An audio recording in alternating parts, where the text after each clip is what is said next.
Oh, look how tiny I am. Oh my goodness. I'm so small. There we go. A normal size llama. Happy Saturday, everybody. It's the weekend. Yay. I got to sleep in until 11 o'clock today. Oh, it was amazing. Let me tell you what, I actually thought I overslept. I was like, oh my God, is it 1 in the morning? No, or 1 in the afternoon? No, it's only 11. So that's nice. Tiny llama, yes. It's also cold as shit here. It's a whole 9 degrees. So, that's the thing about the north is we got warm stuff to wear, but it's not looking cute.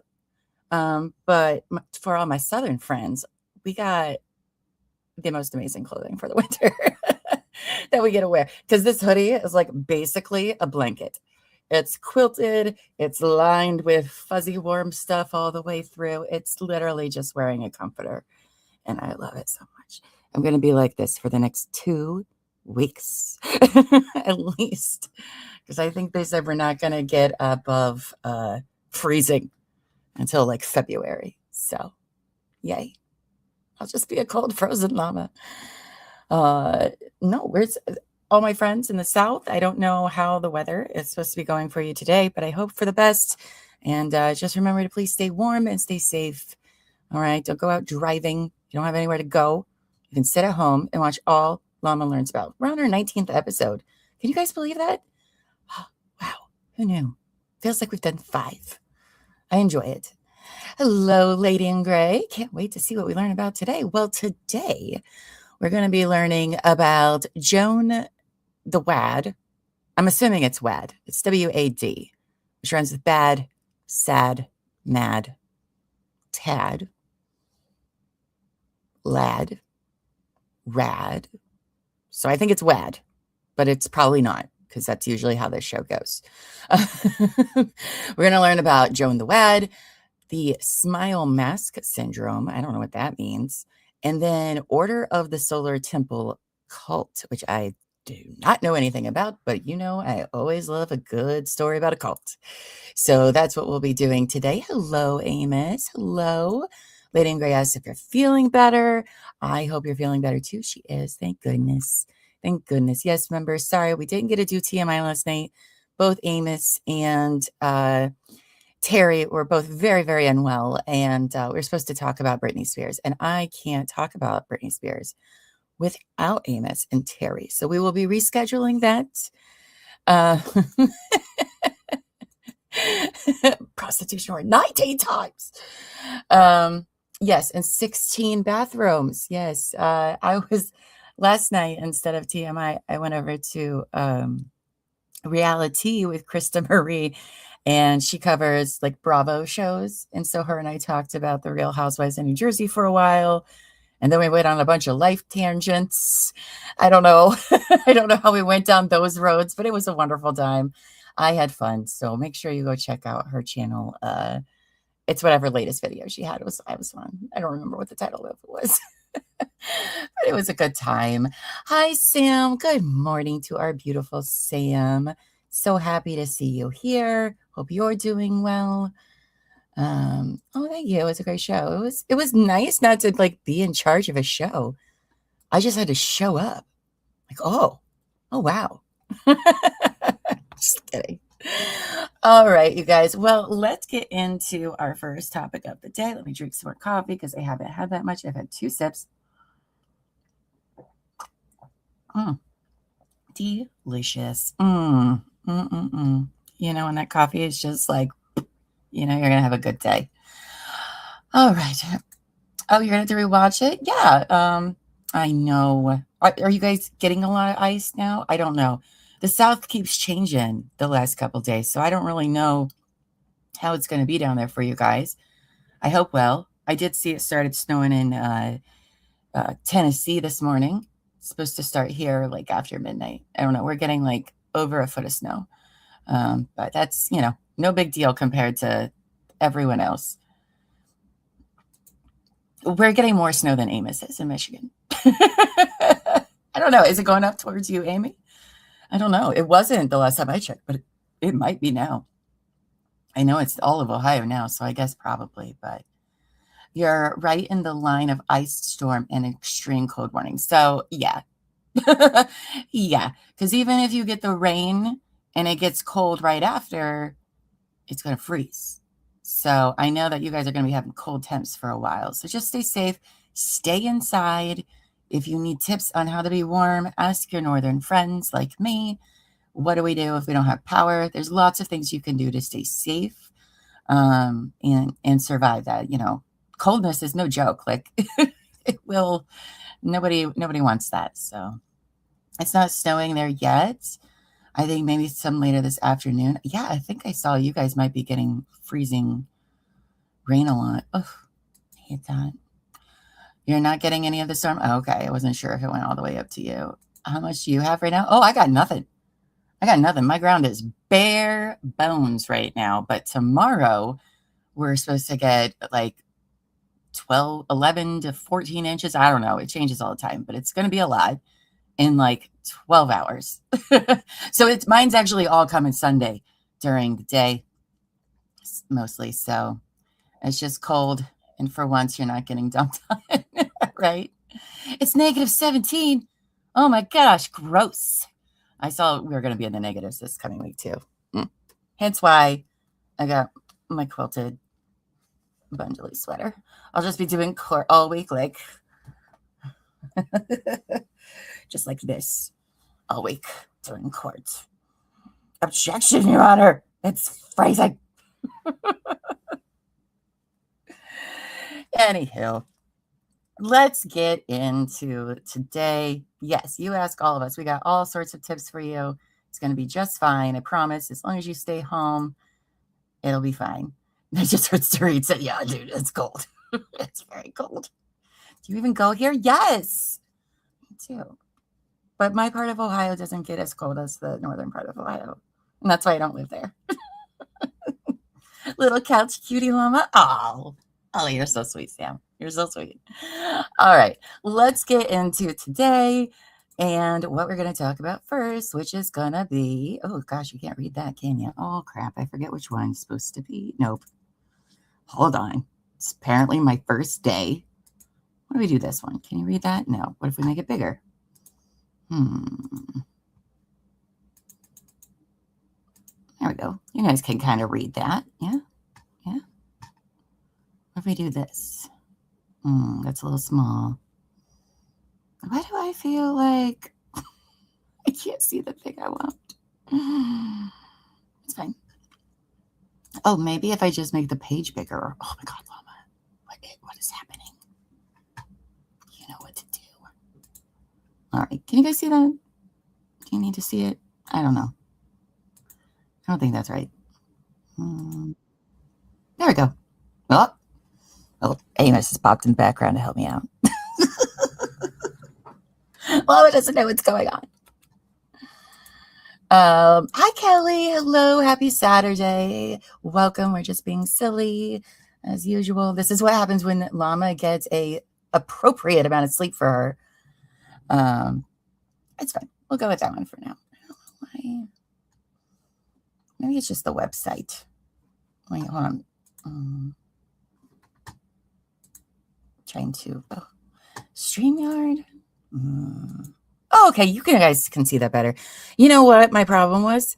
I had StreamYard like this big. So it looked like just you couldn't see anything. So it's fine. I'm okay. I'm fine. Everybody's fine. I have not gotten snow yet, Kelly. Not yet. Sunday. We're going to get like a foot of snow. But that's okay. But mine's coming at midnight tonight. Sometime is when it's going to start, around then. And then I get a foot of snow during the day tomorrow. I will be sure to post all of the snow pictures in Discord for all of you that love to see it. So how much sleep did I get again? I think I went to sleep at 1. I got 10 hours of sleep. That's Llama's winter sleeping hours, is like 10 to 12 hours for me to function as a human being, which I haven't gotten in weeks. So, all right, let's learn about Joan the Wad. That's how we're saying it. I don't know if that's how it is, but that's what we're going with. We did the rhyming game and everything. All right, so the history of Joan the Wad, Queen of Cornish Piskies. Okay. Oh, I know we stumbled upon this topic of this Joan the Wade in a previous Llama Learns About mythology one, but I don't remember, or folklore. I don't remember why, but I do remember that's why we added her. We're like, let's learn more about them.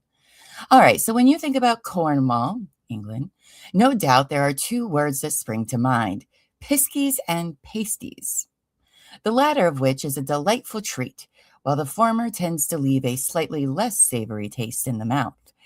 However, these mysterious creatures weren't all that bad. In fact, there was one in particular who is said to have brought good luck and fortune to many people. Of course, that's not to say that this mystical bringer of mischief was well behaved all of the time. By the way, this is from Joan the Wad .co.uk, in case the pasties of the North. Sorry. That's too funny. I don't know why. I don't know why. You too got 10 hours. Look at us. Well, hibernating. Love it. All right. So we're referring to Joan the Wad, Wad, the miniature matriarch of the Cornish Piskies. Joan the Wad hails from Cornish folklore, specifically the area of Polperro. This fascinating little creature is shrouded in mystery and has long been the focus of fascination for locals and visitors alike. What's a pisky? All right, hold on. Pause. We're going on a little. What's a pisky? Is that a pixie? Am I just saying it wrong? Well, I don't think I'm saying it wrong. They say it weird. Maybe they spell it like pixies. Mischievous. Oh, they are. It's another word for pixies. Okay, so they probably say, okay, whatever. So they're pixies, guys. But how can one tiny creature inspire so much contradiction? A bringer of luck, renowned for having occasionally led people astray in the night. Were they bad people, perhaps? Or is it that pixies and piskies simply cannot help themselves from stirring up trouble now and again? Okay, so maybe I'm a pisky. If we were to speculate, we would say that Joan the Wad intended to use her powers to do good as often as she could, while occasionally falling prey to her inherent mischievous nature. Can relate. A leopard can't change its spots, after all. That, and there's little point to being a queen if you're unable to indulge in the occasional guilty pleasure from time to time. Now, every queen needs a king by her side. Joan the Wad was also known to be associated with Jacko the Lantern, king of the Piskies. That's why we have Joan on our list. That's right, from our Halloween episode. Oh, that's right. Oh, they were. Okay. The two of these pesky little creatures were said to have occasionally led wary travelers astray at night, rendering them lost and alone on the Cornish moors. Jack the Lantern, Joan the Wad, that tickled the maid and made her mad. Oh, it rhymes with mad, so it's definitely wad. Light me home, the weather's bad. Now we know. We were right. This old rhyme refers to the royal couple's fairy light phenomenon. They are said to be fire spirits, or as they are more commonly referred, will-o'-the-wisp. Their innate ability to emit light in the darkness would trick humans into believing that they were following a torch or a lantern. Many people say that these poor people would be either lost forever or led to their deaths. Maybe they weren't good people. Just saying. A chilling thought indeed, though one that's made warmer with the conflicting idea that if you were to call upon the aid of Joan the Wad, that she would often heed your request and lead you back to safety. Good fortune will nod if you carry upon you Joan the Wad. Well, that doesn't rhyme with nod. Then it would be wad. As you're sure you'll agree, this rhyme is certainly a lot more reassuring than the former. Maybe it was just a simple case of tickling her ego. After all, who doesn't like being liked? The word wad is an archaic Cornish term for torch. Now, we don't know about you, but we feel much more comfortable in the knowledge that Joan's name implies light in the darkness. Many people claim to have experienced significant good fortune after having purchased a Joan the Wad charm. Some say their charms gave them or a good member good Some say that their charms gave them or a family member good health, helped them find the love of their lives, brought an end of their bad luck, and even helped some people to win competitions and prizes. These could all be coincidence, of course, though we like to believe that Joan the Wad simply cannot help being decent to others in spite of her mischievous nature. This is speculation about pixies and piskies' origins and whether or not there is any truth to their stories. Either way, one thing is for certain. There is a beautiful underlying metaphor throughout the narrative of Joan the Wad, one that inspires so many locals and visitors to Popero to keep a Joan the Wad charm on them at all times. And that's about Joan the Wad. I love that. I love that. They don't do enough stuff about pixies. Like shows and stuff. They should. Let's see. Oh, here they sell a bunch of jewelry and stuff. Okay. Well, there you go. That was Joan the Wad. Mad that I kept calling her as well. Oh, geez. Okay. Well, that was interesting.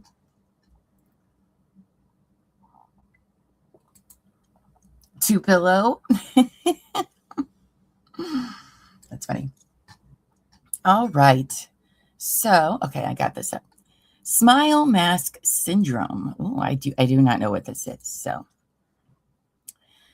abbreviated SMS is a psychological disorder proposed by Professor Makoto Natsumi of Osaka Shoin Women's University, in which subjects develop depression and physical illness as a result of unnaturally prolonged smiling. Oh, okay. Yeah. They'd say if you're sad, try to smile in the mirror and it's going to make you feel better. It does. It's more like,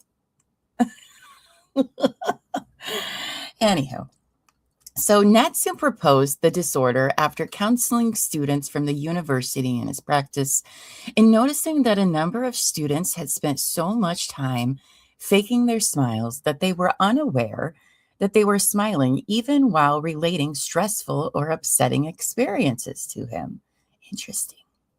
Natsum attributes this to the great importance placed on smiling in the Japanese service industry, particularly for young women. How many of you ladies get pissed when someone's like, you should smile more? And then you just stare at them. No. So now we can be like, sorry, can't smile at your stupid jokes because it'll make me sad. Sorry, can't do it no more. Is this like laughing when you're nervous, scared? No, that's a different thing, but similar, right? So this seems more like a cultural thing that's then become a disorder. But I don't know. We're learning together. So that's my take so far. Right? Like, I'll smile when you fall on your face. Oh, great.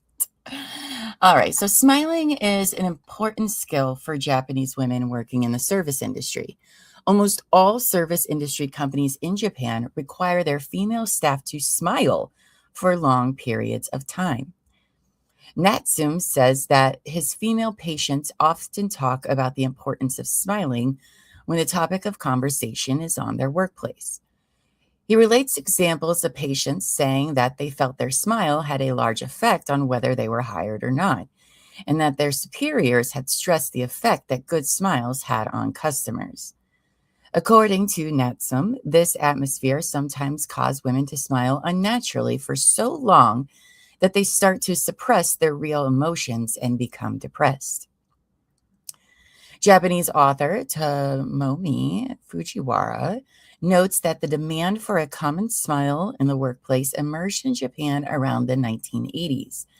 And he blames the cultural changes wrought by Tokyo Disneyland, opened in 1983, for popularizing the demand for an obligatory smile in the workplace. Way to go, Disney.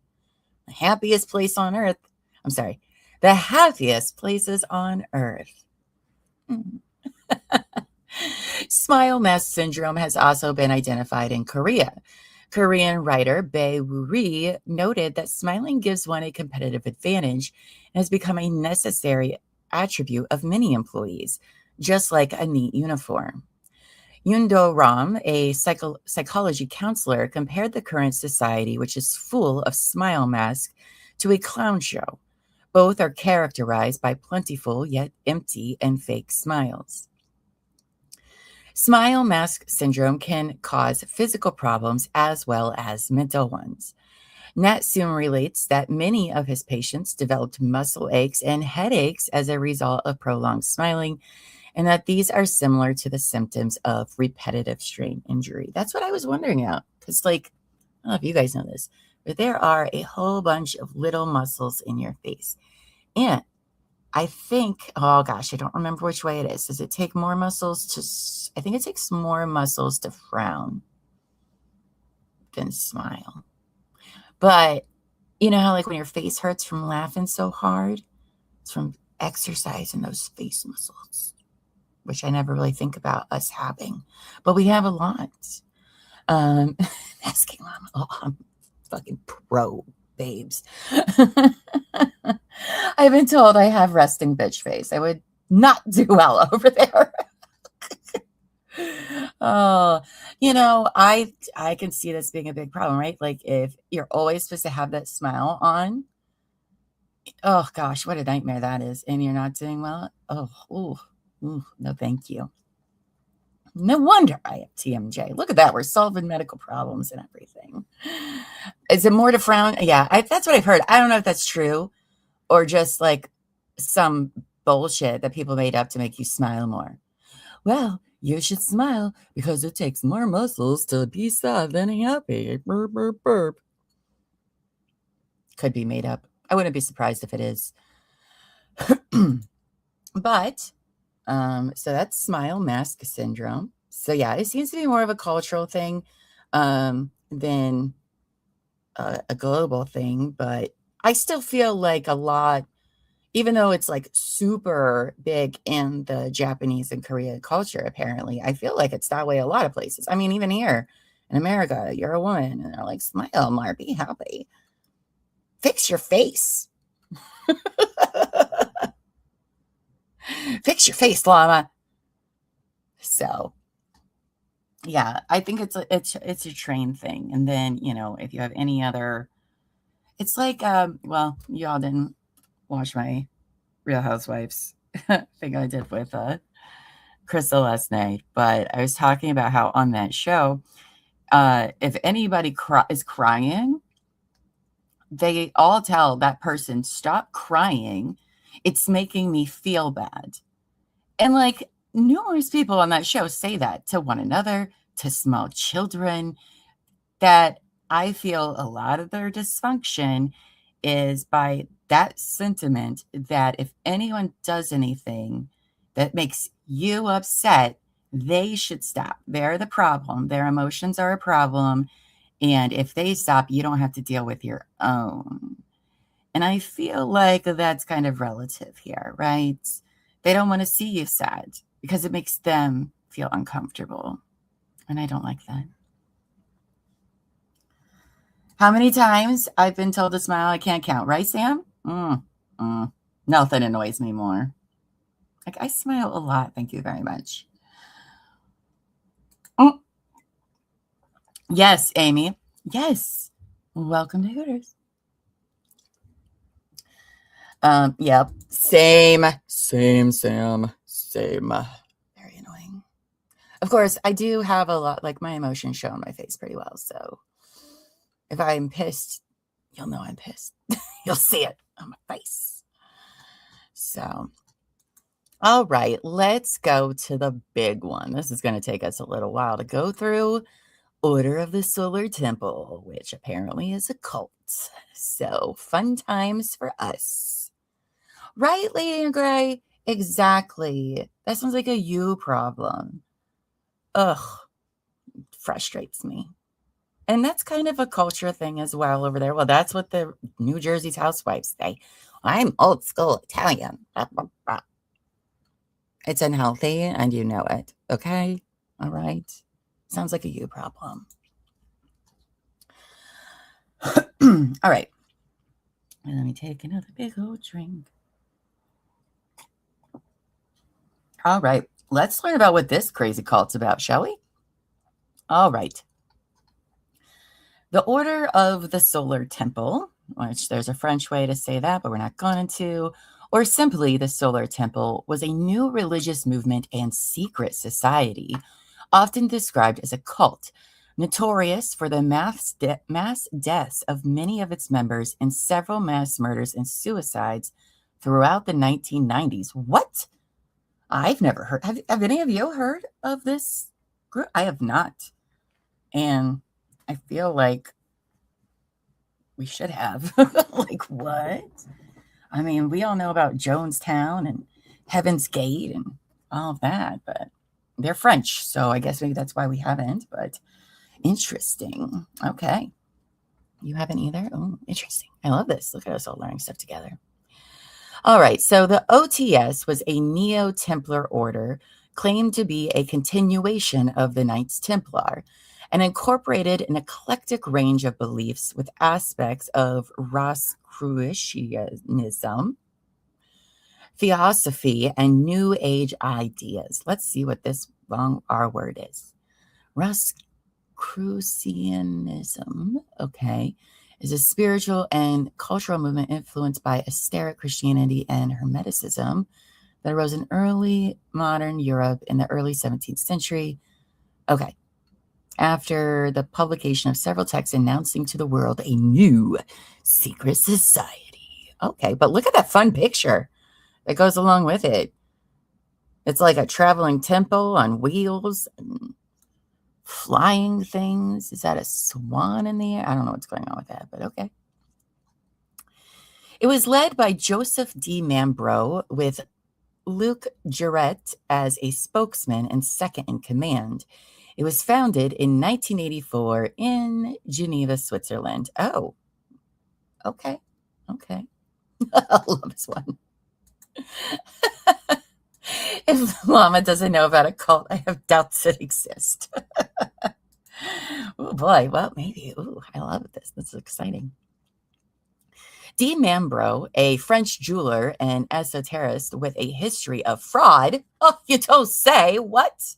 Did not see that coming. Co-led the group with Joret, a Belgian homeopath known for lecturing on alternative medicine and spirituality. De Mambro had founded several past esoteric groups and had previous affiliation with a number of other organizations. This included the Pyramid and the Golden Wade Foundation, a New Age group founded by De Mambro that the OTS replaced. The OTS was founded by Jarret and De Mambro out of a schism from the separate Neo-Templar group, the Renewed Order of the Temple, now known as ORT, which Jarret had taken over and then been kicked out of.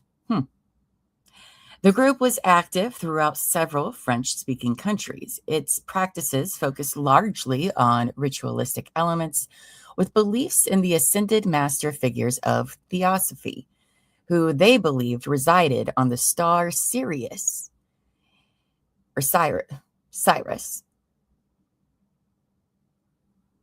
Sirius, right? It's Sirius. It's Sirius. Its members were largely affluent former Catholics. Okay. Following increasing legal and media scandal, including investigation over arms trafficking and pressure from an ex-member, as well as conflict with the group, the founders began to prepare for what they described as transit to Sirius. In 1994, De Mambro first ordered the murder of a family of ex-members in Quebec before orchestrating mass suicide and mass murder on 2 communes in Switzerland. Holy shit. In the following years, there were 2 other mass suicides of former OTS members in France in 1995 and in Quebec in 1997. In total, 74 people died in the course of these events. It is not known how many of the specific deaths were murder and how many were suicides. Oh, so we got some Jonestown stuff going on. Okay. Hello, Teresia. Good afternoon. Welcome. Welcome to the cult. Just kidding. Sam says, did they think they were boarding a spaceship in Willing? I don't know. I mean, that's what the Heaven Gates people thought. Heaven Gates, I find fascinating. Of all the cults, they're the least concerning. Okay. All the other ones, some crazy shit goes down, a lot of bad stuff. All right. The Heaven Gates people were out there, but you know what they weren't doing? Fucking kids, loading themselves with guns, taking everybody's money. So I think they get kind of a bad rap. I mean, were they crazy? Yes. But comparatively, oof. All right. So the OTS was a major factor that led to the strengthening of the anti-cult movement in Europe, particularly in Francophone Europe. Due to the death of all high-ranking members of the organization, the only one alive to be held responsible was Swiss composer Michael Tabachnik. There we go, Tabachnik, who had involvement with DiMambro and was the president of the Golden Wave Foundation. Tabachnik was tried in France after the second mass suicide, but was acquitted twice in 2 trials, found to be innocent on all accounts. Oh, that would be interesting to learn more about. In the aftermath, many conspiracy theories revolving around the events resulted, some alleging government and organized crime involvement. You don't say. Shocking. Stay by Sam. It's fine. All right, you guys. Well, this is going to be a wild ride, so buckle up. Okay. I didn't know we were going to get into all of this. Oh, my. All right. So the precise definition or classification as to what kind of movement the Solar Temple was by academics is inconsistent. Scholars have labeled it variously as an esoteric new religious movement, a Neo-Templar group, a Rosicrucian organization, a doomsday or suicide cult, a new magical movement, a magical esoteric religion, or a secret society, among others. So basically, all of the above. just all of them is fine. All of them is fine. Did I know that this is a public episode? I did not know that. But that's fine. Well, hello, public. Welcome to a Llama Learns About episode that we normally do for members. But that's okay. We'll all learn together. You know what? Because we're all snowed in, so why not? Okay. Somebody didn't do their job last night, and that person is me. That's okay. I was wanting to do a public Llama Learns About anyway, so welcome, guys. If you're enjoying what this is, then please do become a member of our YouTube channel. Besties are higher. And we do Llama Learns About Saturdays at noon, sometimes more, depends on my court schedule. But for now, it's Saturdays at noon, and we just pick random topics and talk about them. So, welcome. So, yes, thank you for letting me know. Yes. This is why llamas shouldn't be allowed to do things. I'm just kidding. Well, this is a hell of a Llama Learns About to join in on. So, okay, where were we? All right, so this is all of the things. Now, Stephen A. Kent and Melody Campbell classified the group as a UFO religion. Oh, it's Sam. Look at you. The spaceships. According to Henrik Bogdan, how the OTS is classified depends on how these labels are defined and what aspects of the OTS are emphasized. Shannon Klussel and Susan J. Palmer describe the OTS as a Neo-Templar movement influenced by the philosophies of Rosicrucianism, Theosophy, and New Age. Also, If you haven't seen Llama Learns About, we pronounce a lot of things wrong, and it's fine. It's fine. We're learning. It's all fine. You wondered why you can see it on the TV today. It's a special snow edition. That's right. All right. Where was I? So Bogdan emphasized their status as a Masonic initiatory society.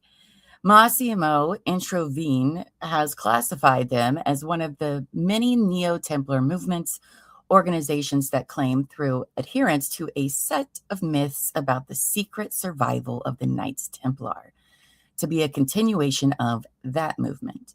Such groups were often affiliated with Masonic rites and Freemasonry, which we all know about over here anyway. So, okay. There's all sorts of things told about the Freemasons and whatnot. I'm just saying, I went to a wedding rehearsal dinner at a Masonic lodge, and I was very unimpressed. So, just let you know. They had one bathroom. My friends remember when I went to a wedding and I made a video of me trying to use the bathroom for some reason. That was at a Masonic lodge. And I was like, really? This is it? It wasn't great. All right. So let's see, where were we? The organization was described by the Quebec coroner investigating the case as incorporating a variety of traditions, but is primarily inspired by occultism due to its belief in pseudoscientific practices and practices unrecognized by other religions, which required special initiation. Palmer viewed the solar temple as fitting within anthropologist Mary Douglas' conception of a strong group, weak grid society, with a strong sense of social cohesion or group and a weak clarity of group meaning systems or grid. Due to the immense pressure it placed on individual members in combination with its vague and confusing classification system. These societies, according to Douglas, often exhibit a dualistic cosmology in which the group does not view justice as winning over evil forces. Oh, interesting. Okay. All right. Oh, scared me. Just Elbow waking up. The group used many names during its existence. Oh no, it's a little llama. A sleepy little llama. Oh my goodness. Hi, Wendy. Hello. Welcome. Welcome to Llama Learns About. Hope you're doing well. All right. So the group used many names during its existence, sometimes multiple at once. Following the deaths, Solar Temple has been used as the overall common term. The Order of the Solar Temple formerly was only a part of the larger organization. Many members of the core of the organization were never actual members of the OTS proper. I mean, that's what happens, right? You get these splinter groups that are never good. They're never good going into this. They're splintered off for a reason. And that's because even the people in the batshit crazy movement are like, those people are really batshit crazy. Okay, we can't have them around. It's bad news. And then they create an offshoot, and this is usually what occurs from there. So if you're in a cult, don't go to the offshoot one. Okay, probably bad. They're both probably bad, but don't do the offshoot ones. Let's see. Where was I?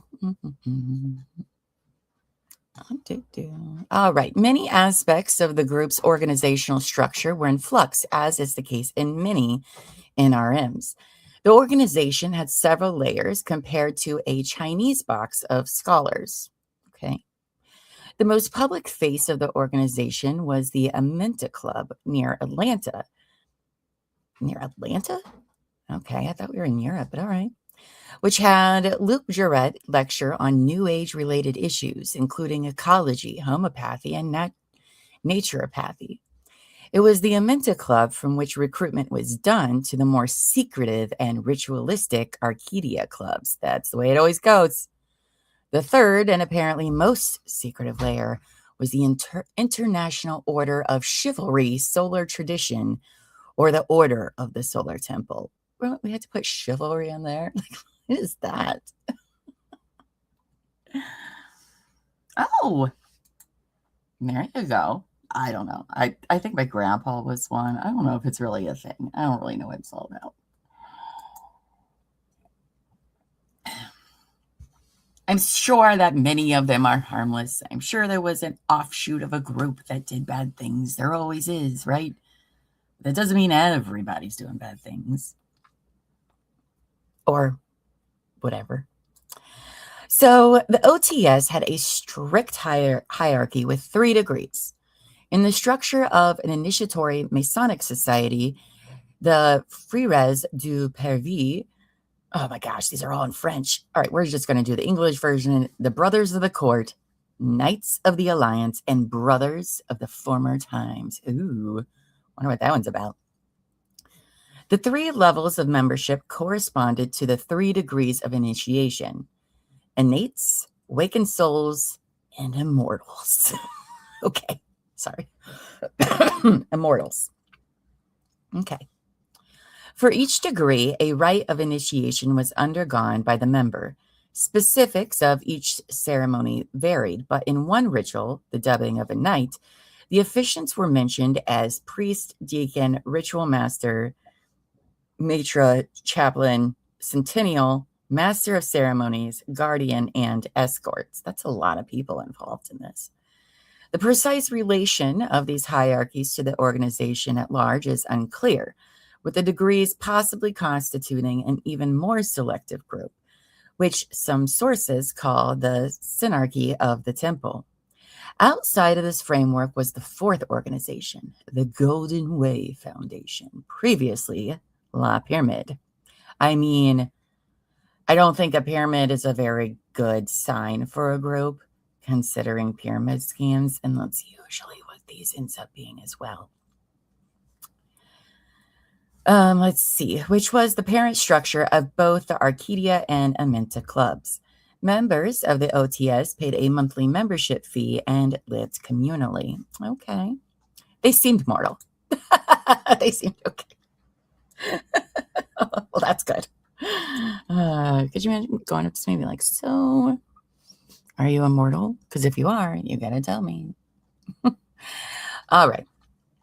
So the beliefs of the OTS were extremely eclectic, with members mixing elements from several different traditions, among them Egyptian mythology, East Asian folk medicine, Rosicrucianism, some Gnostic ideas, and ecological apocalypticism. Oh, that's fun to say. Jeez.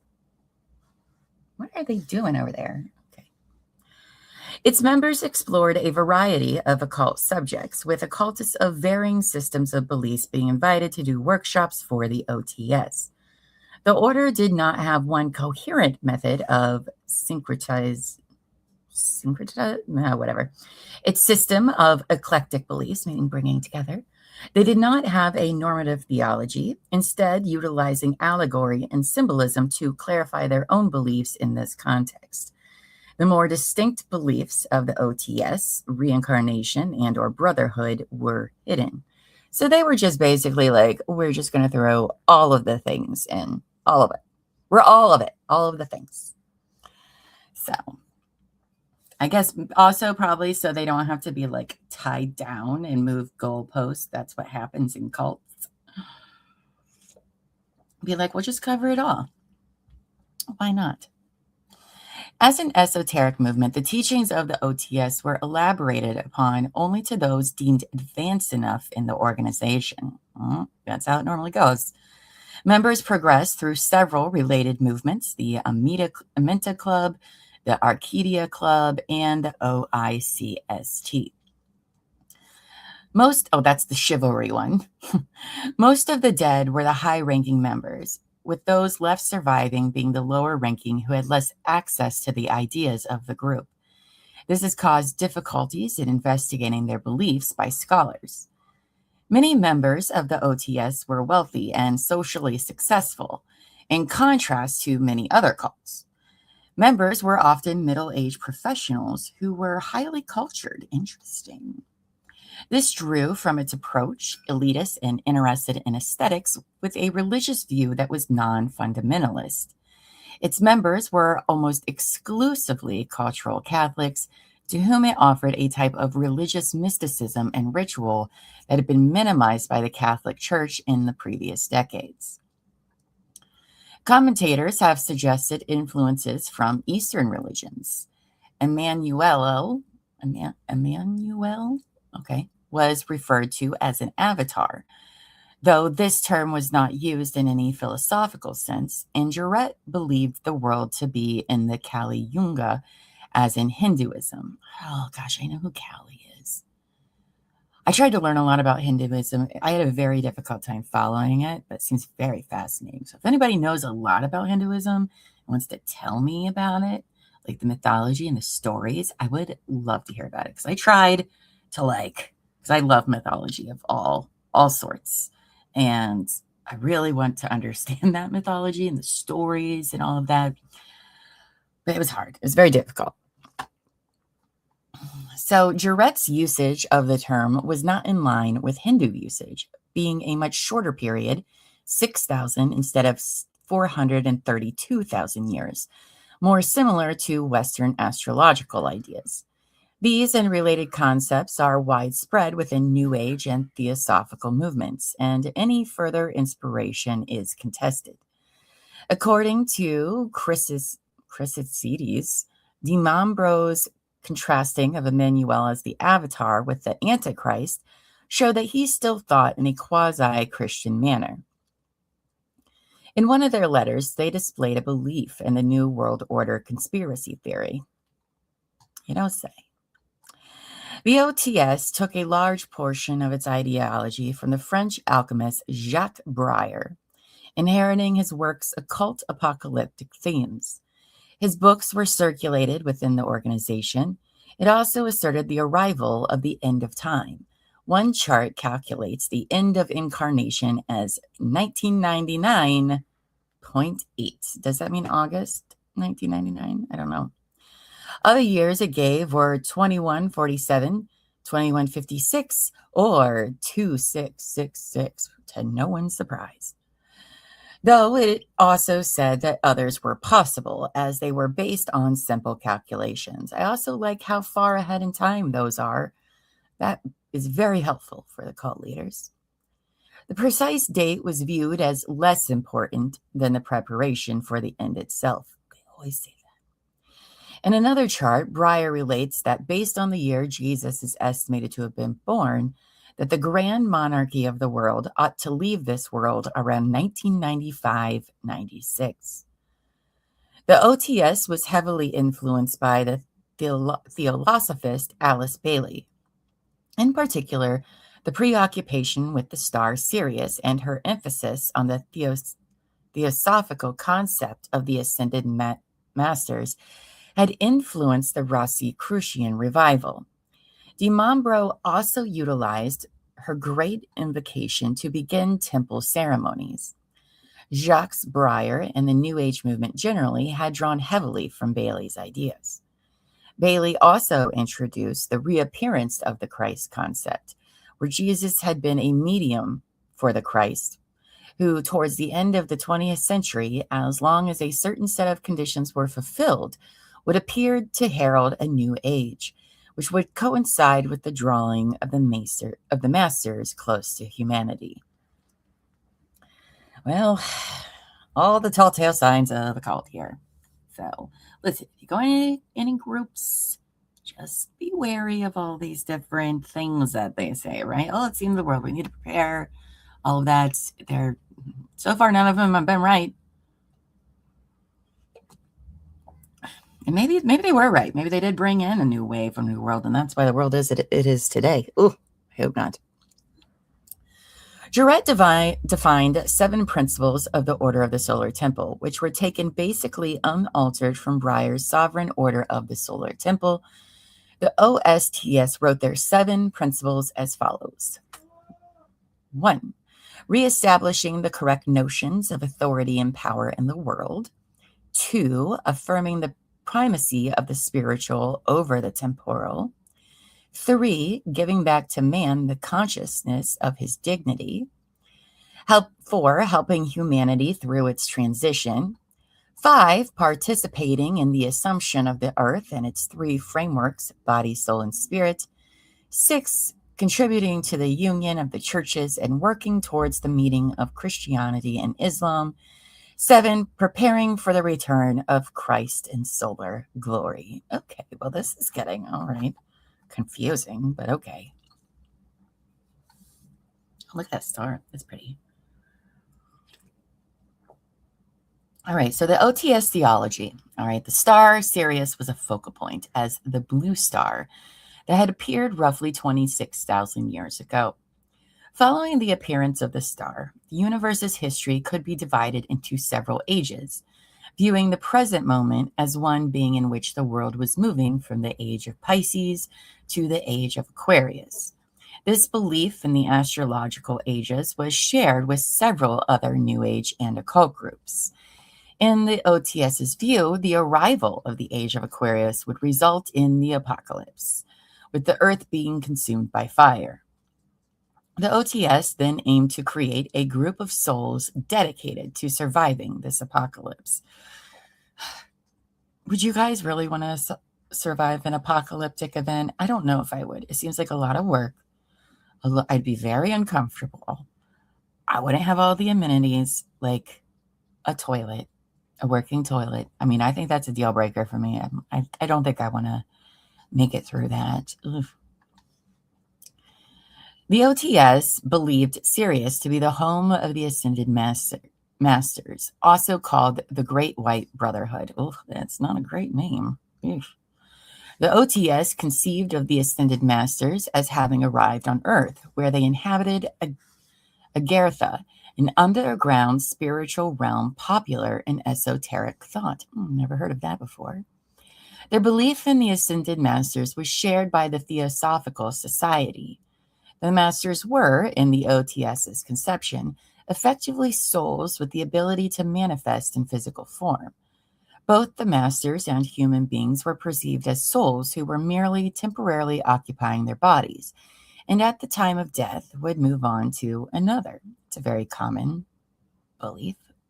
The OTS believed that advanced or elite members could, at will, decorporalize in accordance with their degree of initiation into the OTS. See, that's where they go too far. Just right past the line.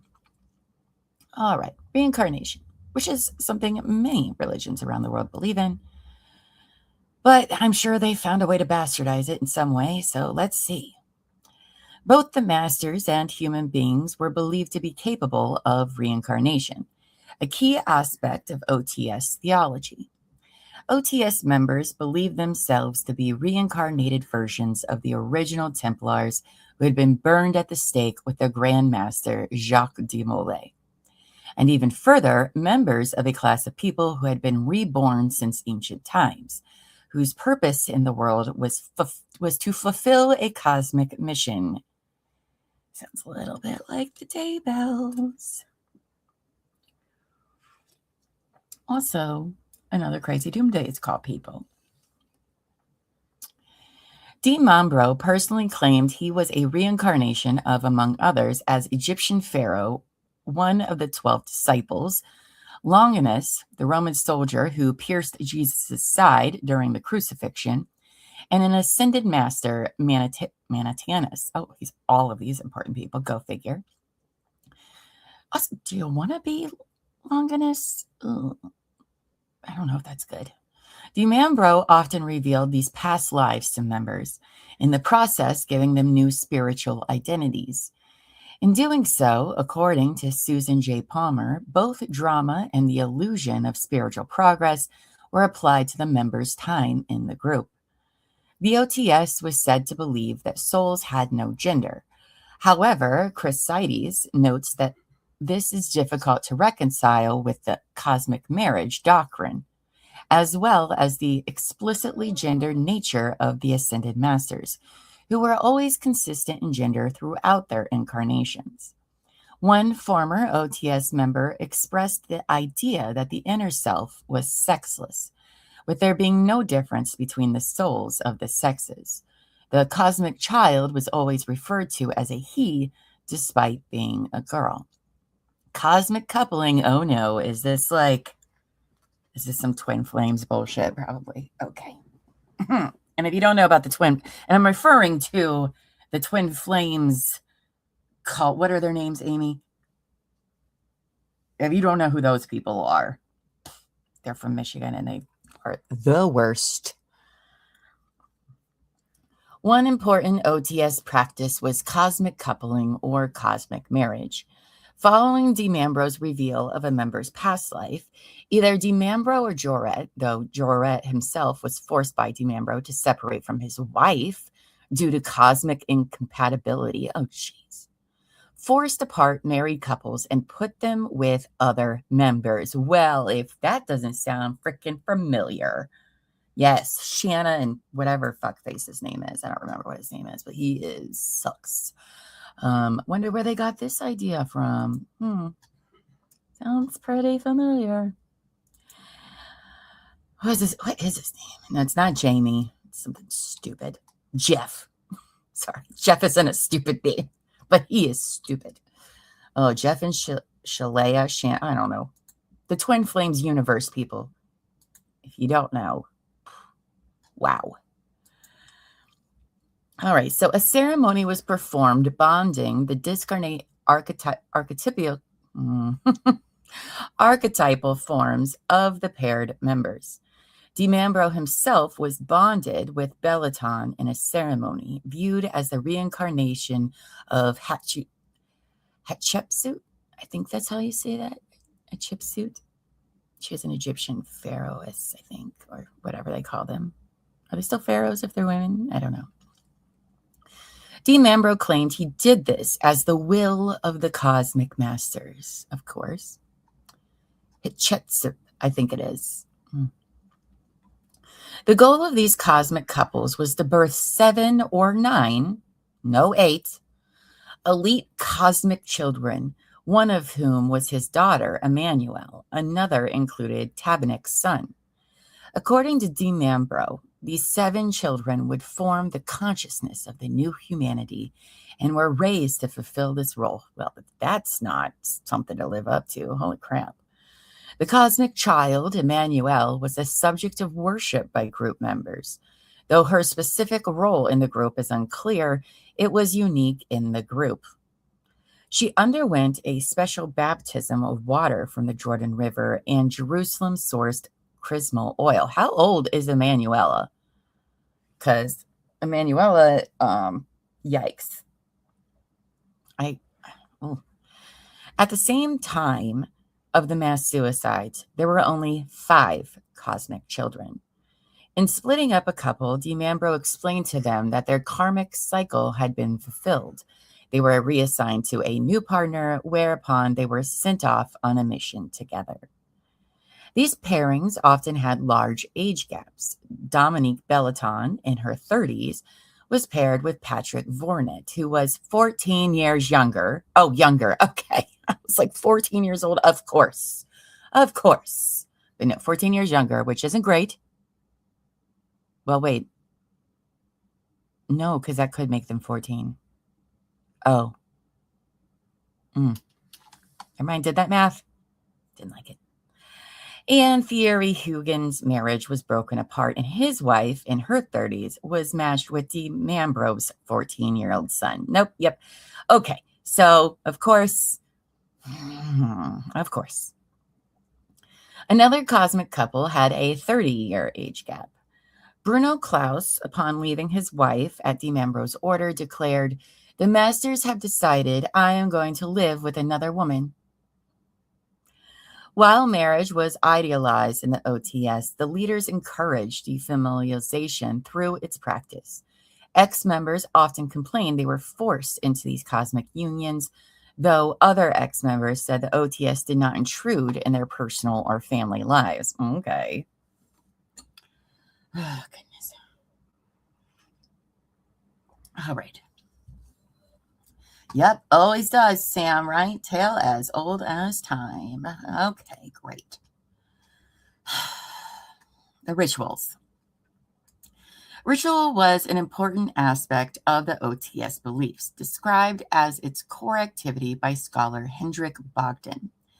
According to George D. Chrysides, what the OTS offered was a mystical mood that was available to all, not just those who were spiritually gifted, and is in a way similar to traditional Catholicism. Through ritual, the core messages of the group could be made available to those who were not well versed in the systems of thought used to understand it. There were a number of initiation rituals of a Masonic nature, not in being directly related to actual Freemasonry, but in their type of ritual practice, which once it was established afterwards spread outside the Freemasonry. The OTS's initiation rituals were typical of Neo-Templar groups, but also incorporated aspects of New Age, Rosicrucian, and alchemical practice. Alchemical, sure, why not?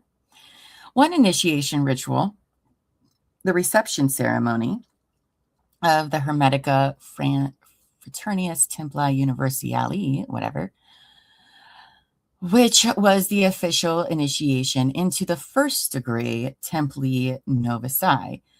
Member candidates called aspirants are first given a copy of the oath they will take so they can become familiar with it, an uncommon practice for other Masonic initiatory societies. Okay, so they're like, here, memorize it. Okay, great.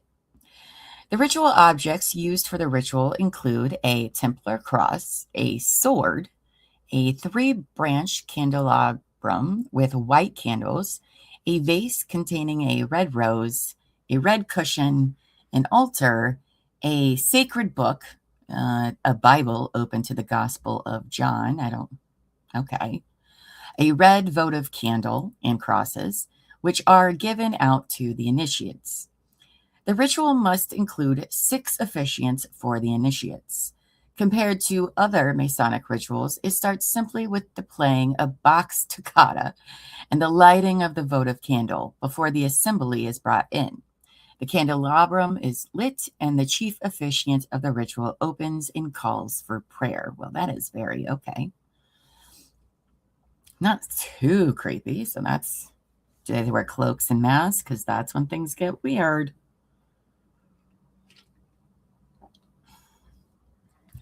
The chief officiant then explains the ritual's purpose and tells those present to meditate on the importance of what is about to happen.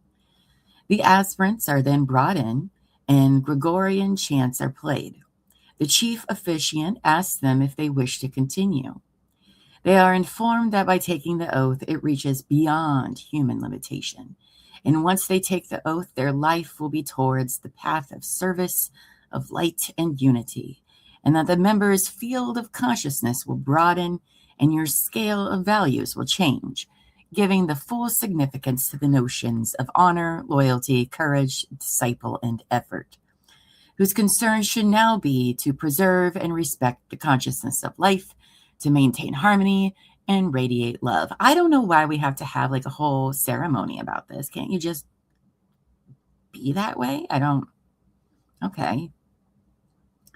Following this, the Viga, a role probably restricted to female OTS members, oh boy, or the chancellor, would tell the aspirants the meaning of the ritual items used before the aspirants are made to approach the altar, kneel on their right knee, and place their right hand on the book and read their oath aloud before signing it.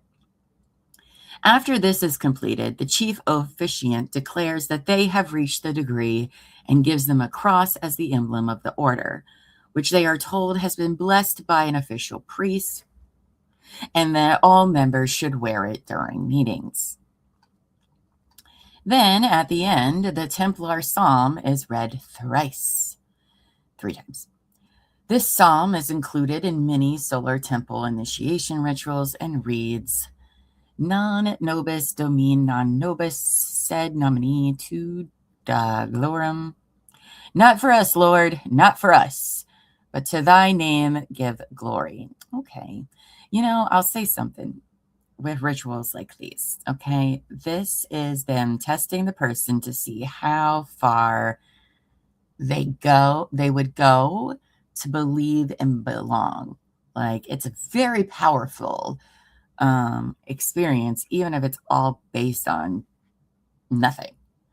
Because once they get you at this point in the initiation, not good sometimes. So,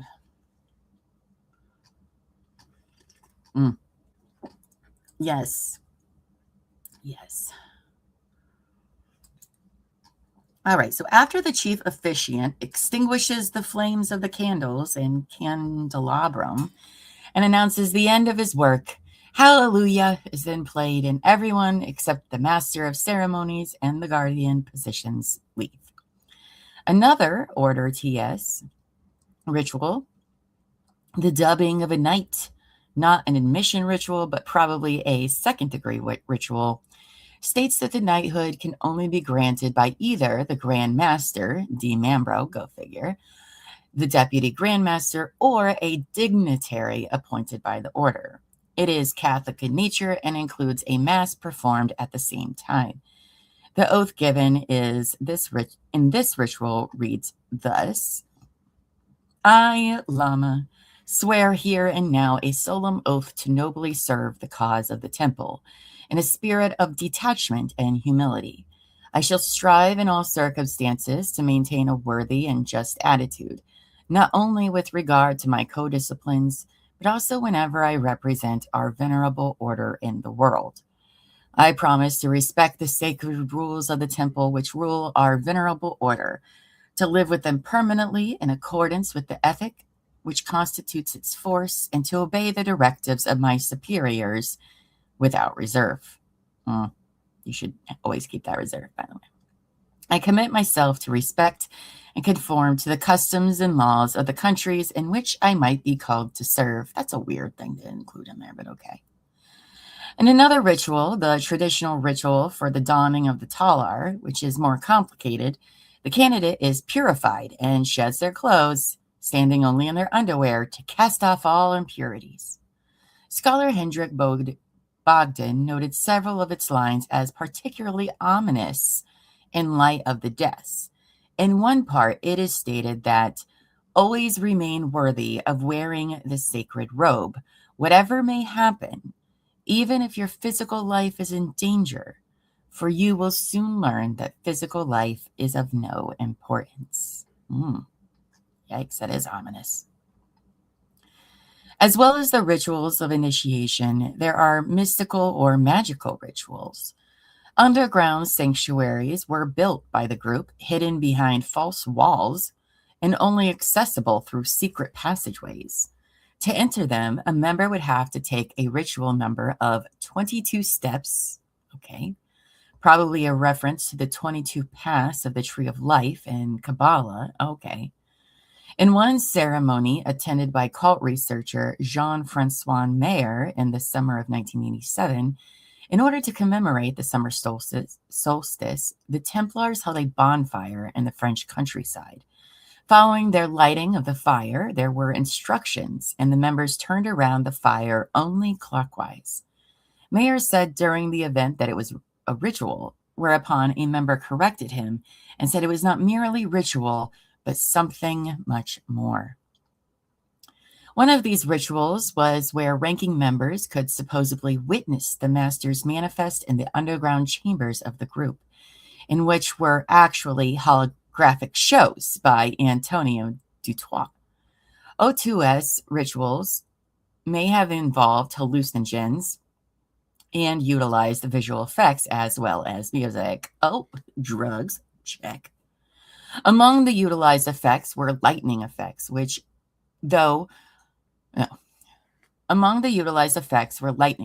through which the masters and ritual objects, like the Holy Grail, were seen to appear. In order to achieve the community of souls that would survive the apocalypse, the OTS involved sex magic, check, in which sexual activities were performed in order to acquire spiritual gain. Though how much of this was actually practiced is unclear. A former member alleged that Dean Mambro would have sex with members of both sexes and convinced men in the group that sex with him We harmonized the chakras, you don't say. This sometimes involved practices like sodomy. Jarrett was said to do so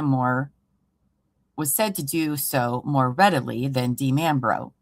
Jarrett was known to have sexual relations with both men and women in the group, which isn't a problem, except if you're like, yep, you're going to have to, though. And that's where it is the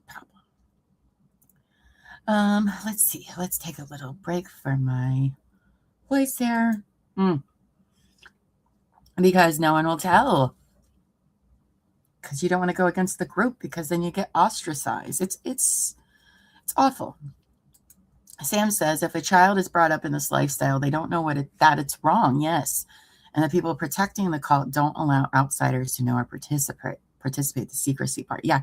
I mean, to them, it doesn't feel great, obviously, but they have no outside reference that it's not normal. It's awful.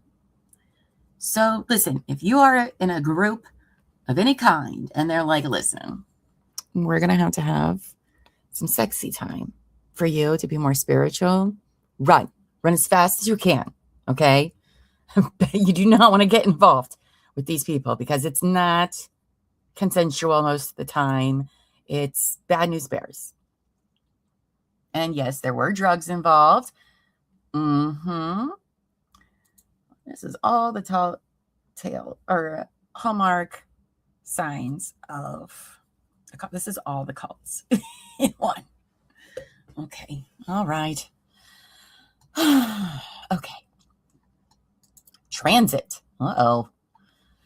The transit terminology and concept is derived from AMORC, which DiMambro had been a member of.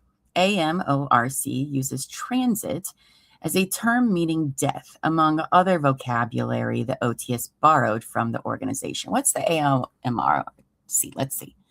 It is a Rosicrucian organization founded by Harvey Spencer Lewis in the United States in 1950.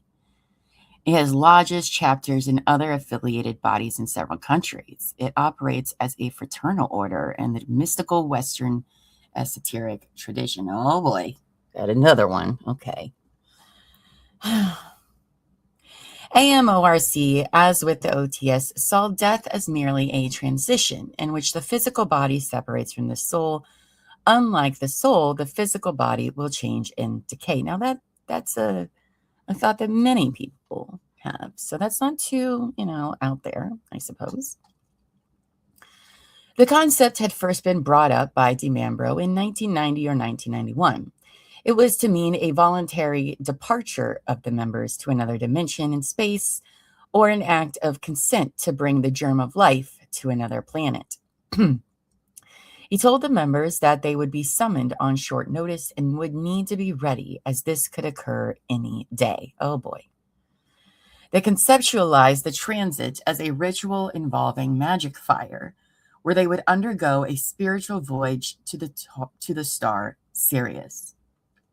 According to DiMambro, he did not know yet how they would transit, though he metaphorically evoked the idea of being picked up by a flying saucer or passing around a mirror, because those are the same. Okay.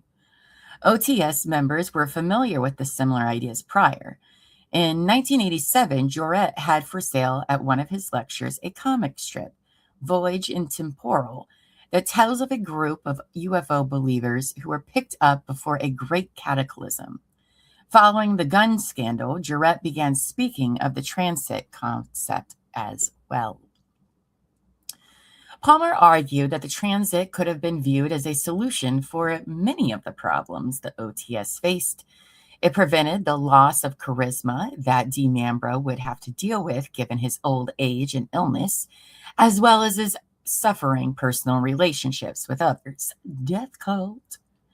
The problems of succession that the group faced, with conflict between Jarrett and DiMambro, and Jarrett's leadership problems in Canada, would also be solved.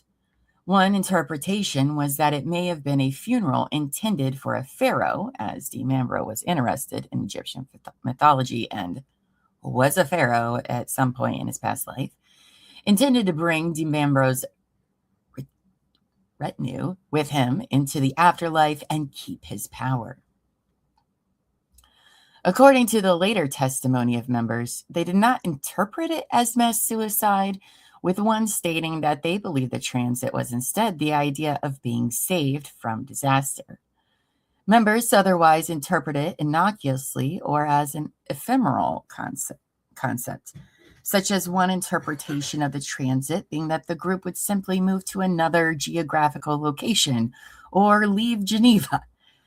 According to Mayer, the transit concept was perhaps not a break with the OTS's earlier survivalist ideas, but instead a continuation, a survival in other dimensions where this one was irreversibly doomed.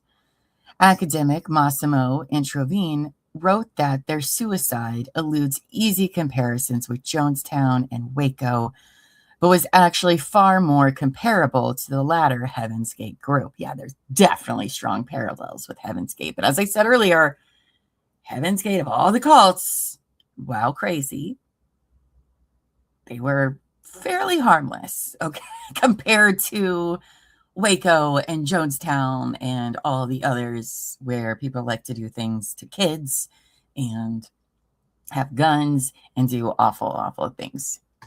These were just nerds who castrated themselves, wore some, what were they wearing? Adidas, I think it was, and slept. I mean, totally weird, not great, but comparatively. Oof. Oh, history. Okay. Oh my gosh, we're only like halfway through this. I might have to take a few minute break to go to the bathroom and get more coffee, but we'll do background next. The OTS was one of numerous Neo-Templar organizations active in France and Switzerland in the 19th and 20th century. These organizations followed a tradition of claiming unbroken descent from a lineage of Grand Masters that claimed to go back to the original medieval Knights Templar. The original Knights Templar had been dissolved by Pope Clement V, following accusations of witchcraft and heresy at the beginning of the 14th century. In 1310, 54 Templar Knights were burned at the stake, and 4 years later, the Grand Master and a local leader were as well. French esotericist and alchemist Jacques Brier initiated a resurgence of Neo-Templar groups in France in 1952. This Argony Renaissance was tied to a claimed mystical experience in the castle of Argony, which led to the founding of the Sovereign Order of the Solar Temple, which was formally created in 1966. Joseph DiMambro was a French jeweler with an interest in esotericism. After scamming a business partner in the late 1960s, DiMambro fled France before returning to Pont Saint-Esprit in 1972 and acting as a psychiatrist. Oh, wow. DiMambro, you are just so glad so many people followed you. Soon after, he was sentenced to 6 months in prison for writing bad checks, breaching patient trust, and for impersonating a psychiatrist.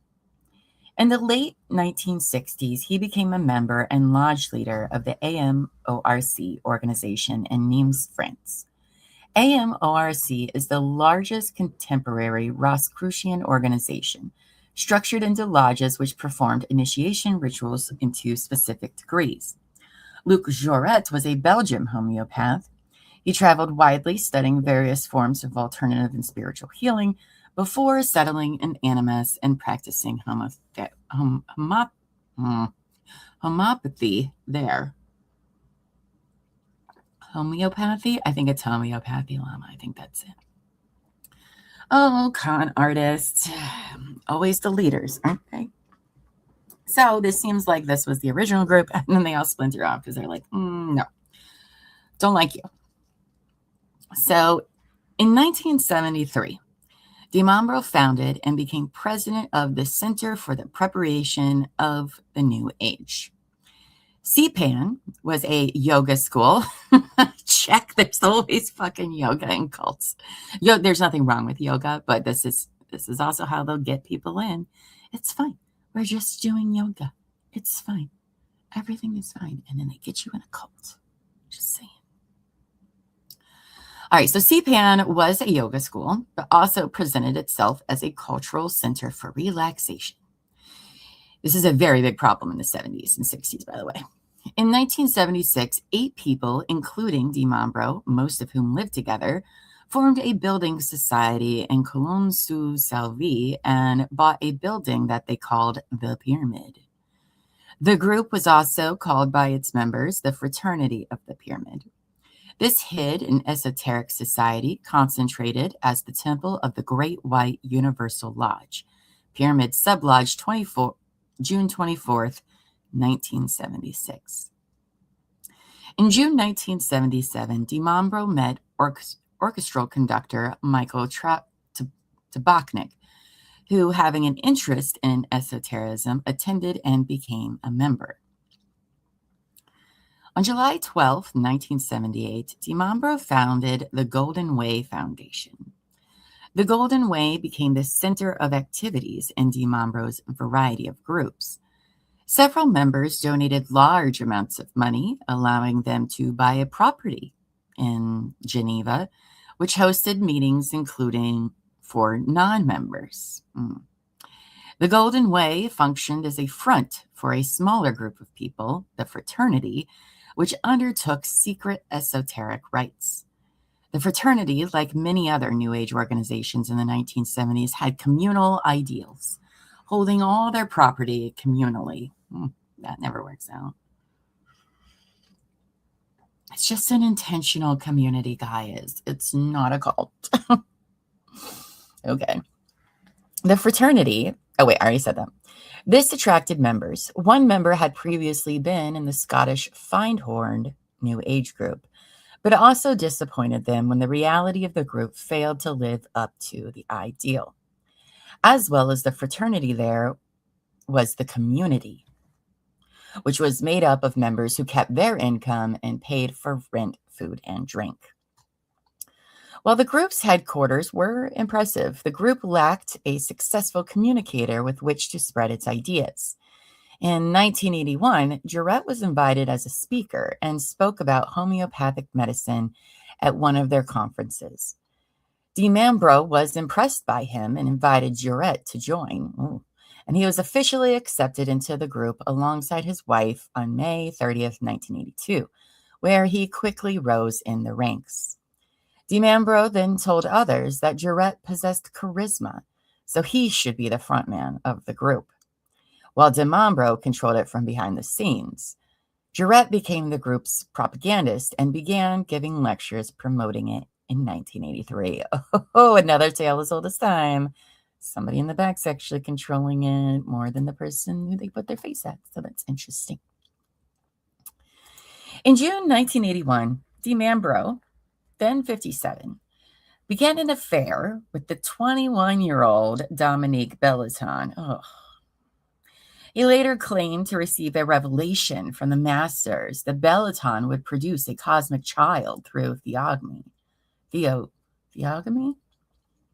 About that time, Jarrett founded the Aminta Club, later renamed simply Aminta, then Atlanta. Oh, okay, so it wasn't the place earlier. That's just what they called it. In 1982, DiMambro announced that a great mission awaited the foundation. Oh, boy. He also announced that a child king was to be born into the community. So we all got to start banging so my prophecy becomes right. DiMambro had actually impregnated Dominique Belleton, knew it, a former manicurist who was well known in Geneva and had previously had several affairs with businessmen. Ugh.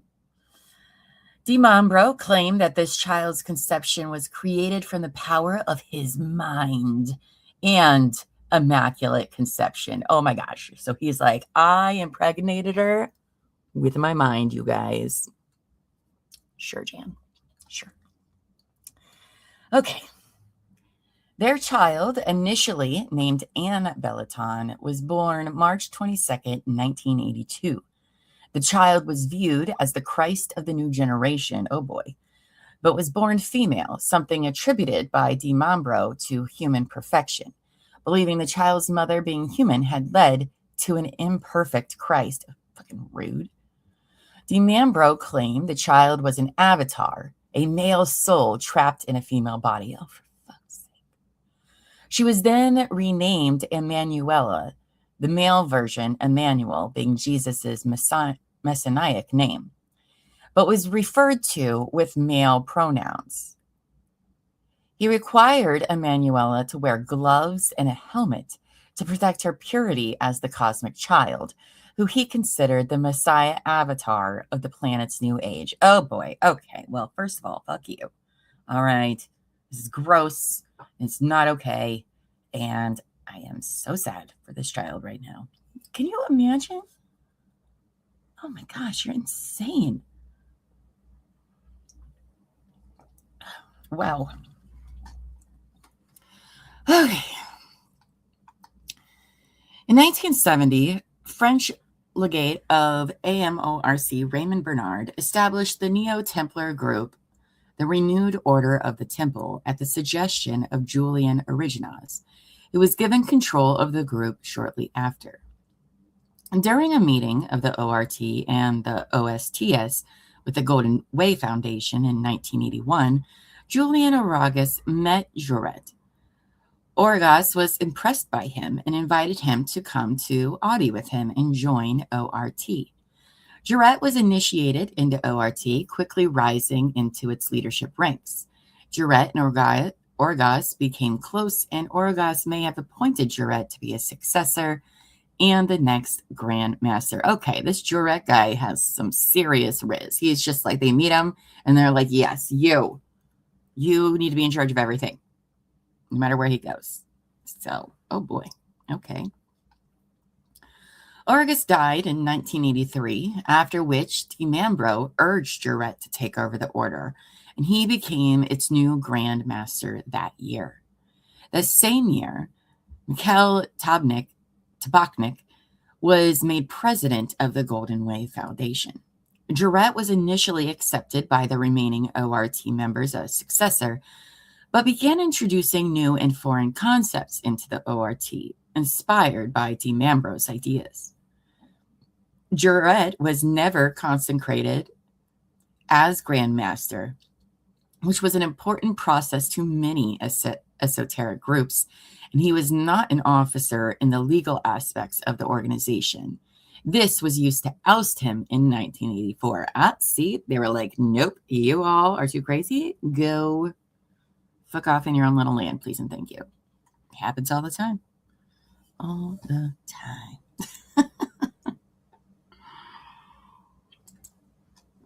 Following this, the ORT schismed. Jouret had no legal right to the ORT name, so he founded a splinter group in Geneva, Switzerland upon his ousting alongside DiMambro in 1984. Jouret later claimed that this schism had been the will of the Ascended Masters, who had appeared to him 2 years prior and revealed to him a 13-year plan until the world ended. This group was formally created June 21st, 1984, and at the time of its creation, the Golden Way Foundation was formally dissolved, though Golden Way was still used to refer to the group's Geneva commune that still had 50 members.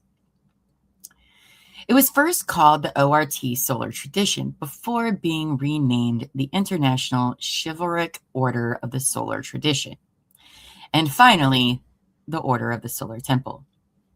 Jouret, a compelling speaker, was the frontman for this organization, though DiMambro was the actual leader. You know what? I got to look up these guys' faces. I need to know what these people look like. All right, what was his name again? Jouret's side quest, everybody. Jouret's and Joseph DiMambro. Let's see what their faces look like.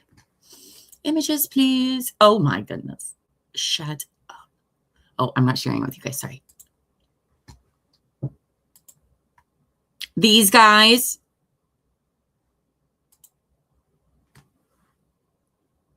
These guys, these what? Oh, okay. So this is who we're talking about. I think Dean Ambrose's the guy with the glasses, and then Jurette's the younger of the two. But oh boy, okay. Oh, this must be. I wonder if that's Emanuela. I bet, and that's probably Bella, whatever her name was. Oh, oh, look, there's pictures. They do wear hooded stuff. Hot, like weed whacker hot. Okay, wow. Is there a documentary about this? If so, we should watch it. Interesting. I mean, listen. That yes, so this is Luc Jurette, and okay, I could see him being a little charismatic. Interesting. Okay, back to the story. I just had to like put a face with these names. Oh boy. All right. Where'd my little thing go? There we go. Okay. So the OTS was duly schismatic and a direct continuation of the original ORT, with occult apocalyptic teachings descended from that of Jacques Breyer and Origas, which is tied to other apocalyptic concepts, and some white supremacist ideas from Origas, to nobody's surprise. Anybody was surprised by that? I wasn't. It is amazing. I mean, that's why I'm very fascinated by them. But they're also like, once you learn about a few, they're all the same. So, all right. Where was I? So Breyer attempted to mediate the schism, suggesting the groups separate with goodwill. Breyer's meditation did not work, and the OTS and the other branch of ORT grew to dislike one another. He suggested that Jurette and Dean Ambrose's group transfer to Canada to spread the movement.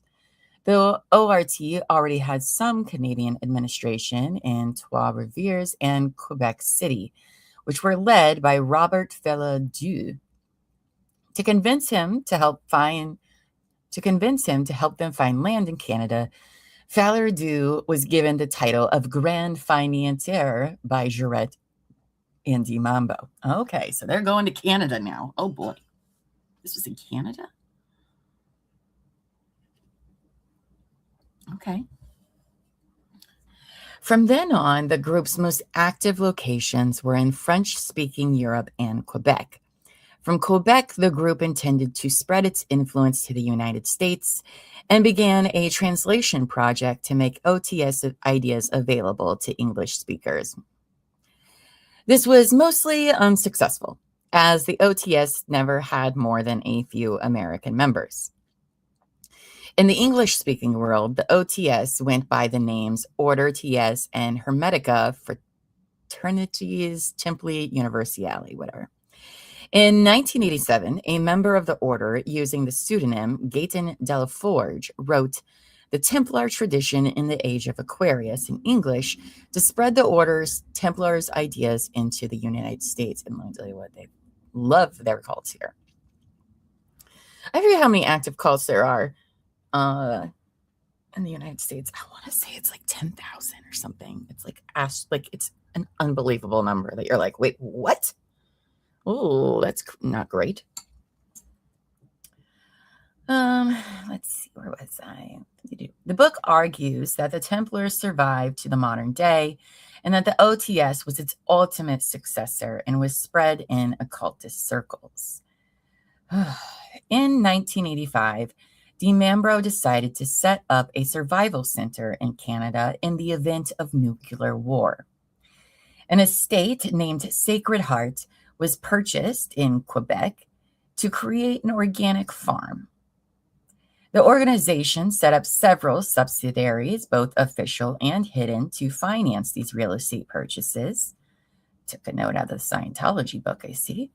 Dean Ambroise made a profit by reselling his stakes in these purchases to members.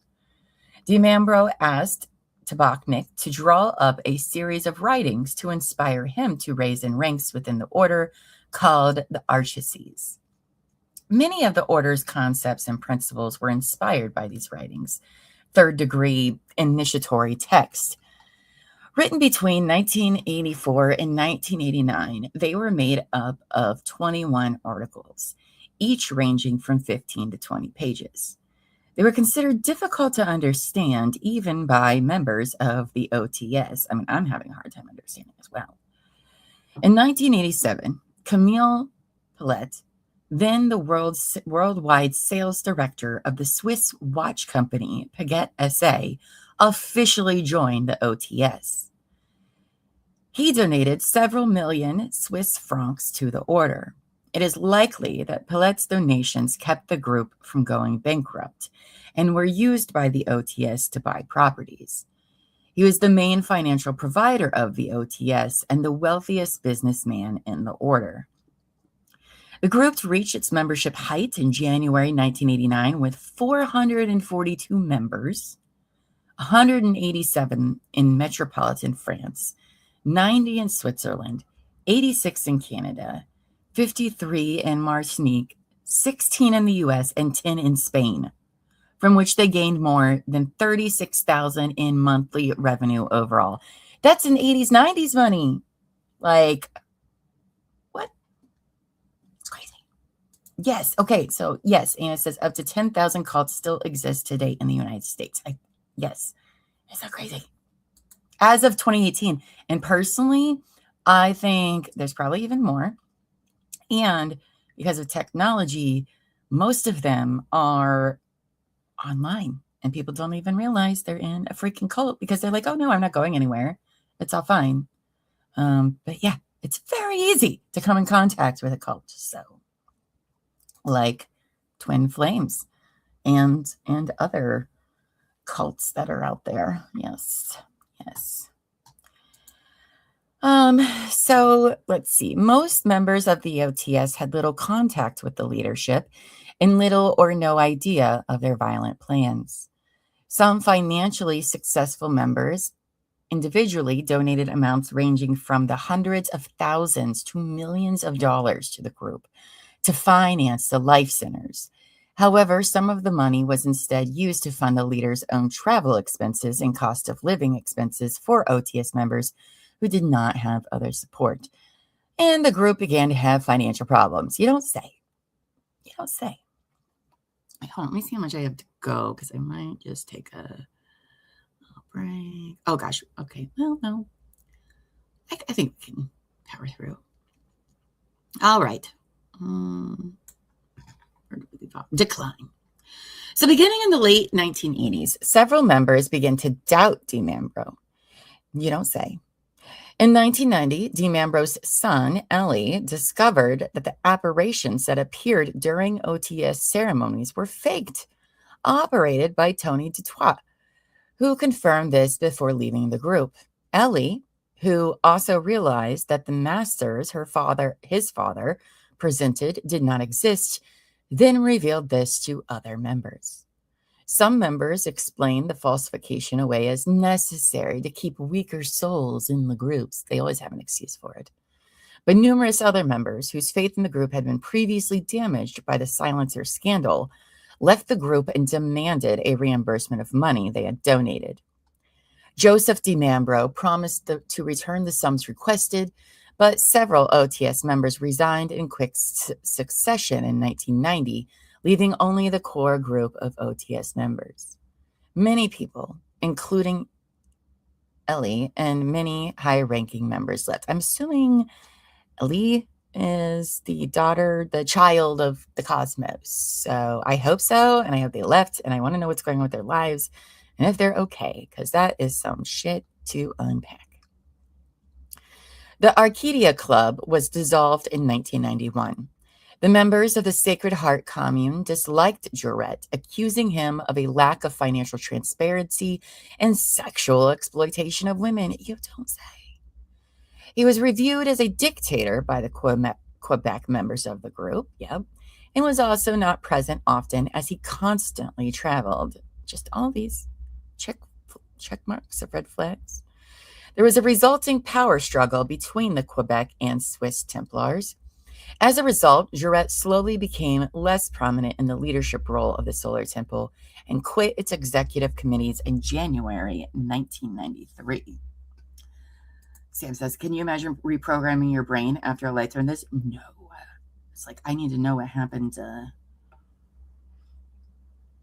the child of the I need to know what happened to the children. I hope, oh God, I forgot. We're also about to talk about mass murder and mass suicide. Oh boy. The OTS had largely escaped negative public attention from the anti-cult movement in the 1980s, other than 2 lines about Jourette's published in a French anti-cult booklet in 1984. Sorry, it's train time. He and the group were left out of later 1980s editions. In 1991, a former member, Rose Marie Klaus, contacted a Montreal cult-watching organization, InfoSect. They subsequently produced a letter warning other organizations in Canada about the group. Klaus's husband had left her for a cosmic marriage to another woman, and she wanted money she had given to the organization in return. She sued the group and attempted to get the OTS negative press coverage, while her husband, Bruno Klaus, who would die in the 1997 mass suicide, had been getting increasingly involved in the OTS.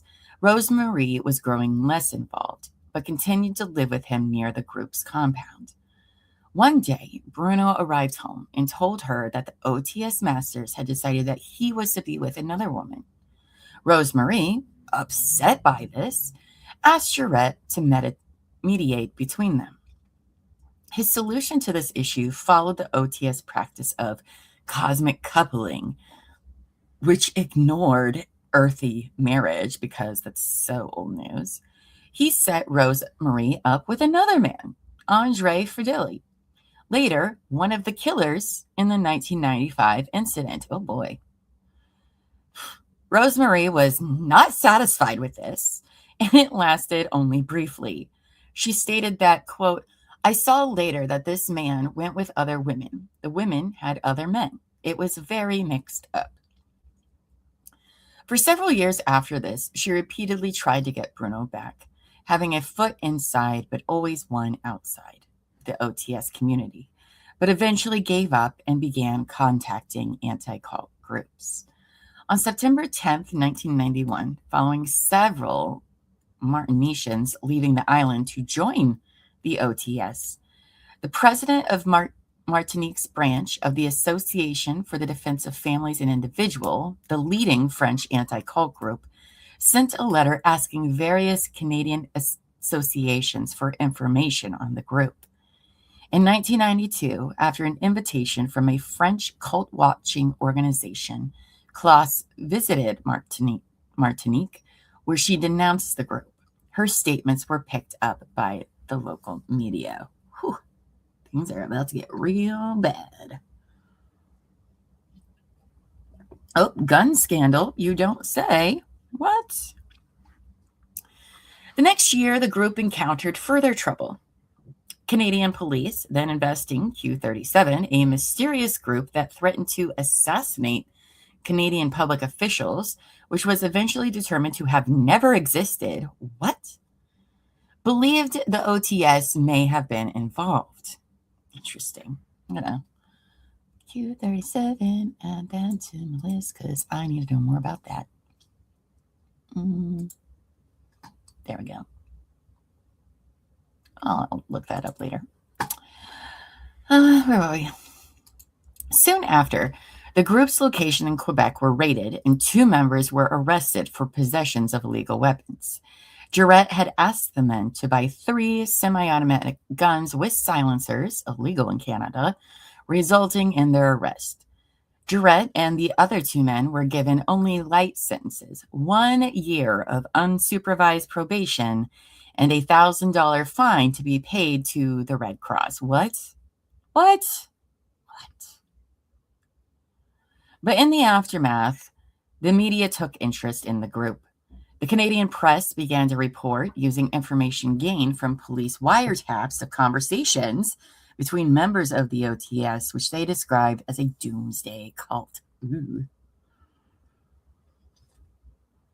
Though Jourette had encouraged some members of the OTS to learn to shoot at the time, Members of InfoSect believed the group to be a survivalist nature and that they intended to use the weapons to defend themselves after an apocalypse. A representative of InfoSect publicly expressed his confusion as to why they needed silencers for this purpose. I mean, even tabloid newspapers, which ran lurid stories about the organization, did not indicate they believed them capable of violence. In March 1993, some members of the group tried to convince the press that OTS was harmless and mostly dedicated to moral improvement and gardening, and denied allegations of being a cult. It's fine. We're just gardening, guys. We're just gardening. It's fine. You know, that trial Chloe Driver looks like they followed all cult signs also, as were, well, on their way. I don't know what you're talking about, Sam. Oh, yes, I do. That's the Georgia one, right? Trial that was like last year. Never mind. I think I know who you're talking about now. It took me a second. Yes. Okay. I was like, for some reason, I was thinking of like a celebrity. I was like, no. But the Georgia, yes. Oh, they were harmless too. Okay. Following the arrest, other countries and agencies began investigating as well. 2 days. Hey, babe, will you give me some more coffee? Please and thank you. That's all the coffee. Okay, we'll just put it in one then. I know. I'll make it. Okay. All right, where were we? All right, so following the arrest, other countries and agencies began investigating as well. 2 days after the men were arrested, the Sûreté du Quebec announced an inquiry into the financial aspects of the group, with the Australian police launching a parallel investigation later in the year. Ooh. A bulletin from Interpol alleged that DiMambro and Odell Dankett had been involved in 2 banking transactions in Australia, each worth $93 million. Oh boy. Wow. Okay. What a wild ride this call is. Okay. What? In 1994, the French authorities delayed the issue of a passport to DiMambro's wife, Jocelyn, we must have a new one, because of an investigation. At the same time, a former member of the OTS, Thierry Huguenin, called DiMambro and demanded his money back, threatening to file a criminal complaint. In February 1994, a photocopied letter was mailed to about 100 members, revealing financial misuse. This made both DiMambro and Jarrett furious. I mean, how dare they tell everybody that we are misappropriating funds and taking money? So rude. In March, the Canadian RCMP were helping the Australian Federal Police investigate possible money laundering by the OTS, and the Swiss authorities also received Australian bulletins. No evidence of money laundering was found, but the accusations fed conspiracy theories. I mean, how'd they get that many millions of dollars? There's always money. Thank you. You're welcome, sweetheart. Boop. Thank you. Coffee. It's not very warm. Oh, well. Okay. Where was I? The OTS reviewed itself as increasingly persecuted. Check. According to Jean-Francois Mayer, there was little actual opposition to the group, with Quebec Public Security Minister Claude Ryan explicitly stating the government would not surveil cult members in the wake of reports on the group, and denying information claiming the group had planned to commit terrorist attacks in Canada. The leadership believed the increasing legal and media attention to be both a conspiracy against the OTS and a sign of the Kali Yuga, and the group's ideas became increasingly focused on environmental destruction and ecological collapse. Compounding the difficulties, DiMambro also began having issues with Emmanuel. Oh, you don't say.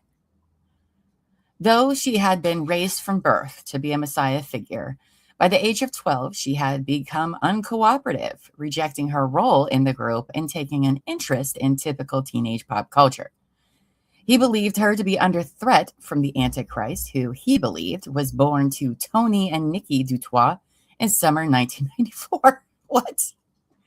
DiMambro had previously forbidden Nikki from giving birth, but after she left the group, had a son, Christopher Emmanuel. DiMambro, deeply offended by the name similarity, the disobeying of his instructions, and that he had not been consulted in the naming of the infant, ordered the family murdered in 1994. What? Whoa. Whoa. Yikes. Uh-oh. Caligula? I don't know. But we're now into the mass murder and suicide, so things are about to be really not great. All right. Whew. Okay. Given the scale of the issues facing the group's leaders, it was decided they would transit to Sirius. It's finally happening. It's all happening. The OTS described transit as in no way a suicide in the human sense of the term. Okay. In their view, traitors would be simply murdered, while weaker members would be helped to transit, and the remaining members considered strong enough would kill themselves.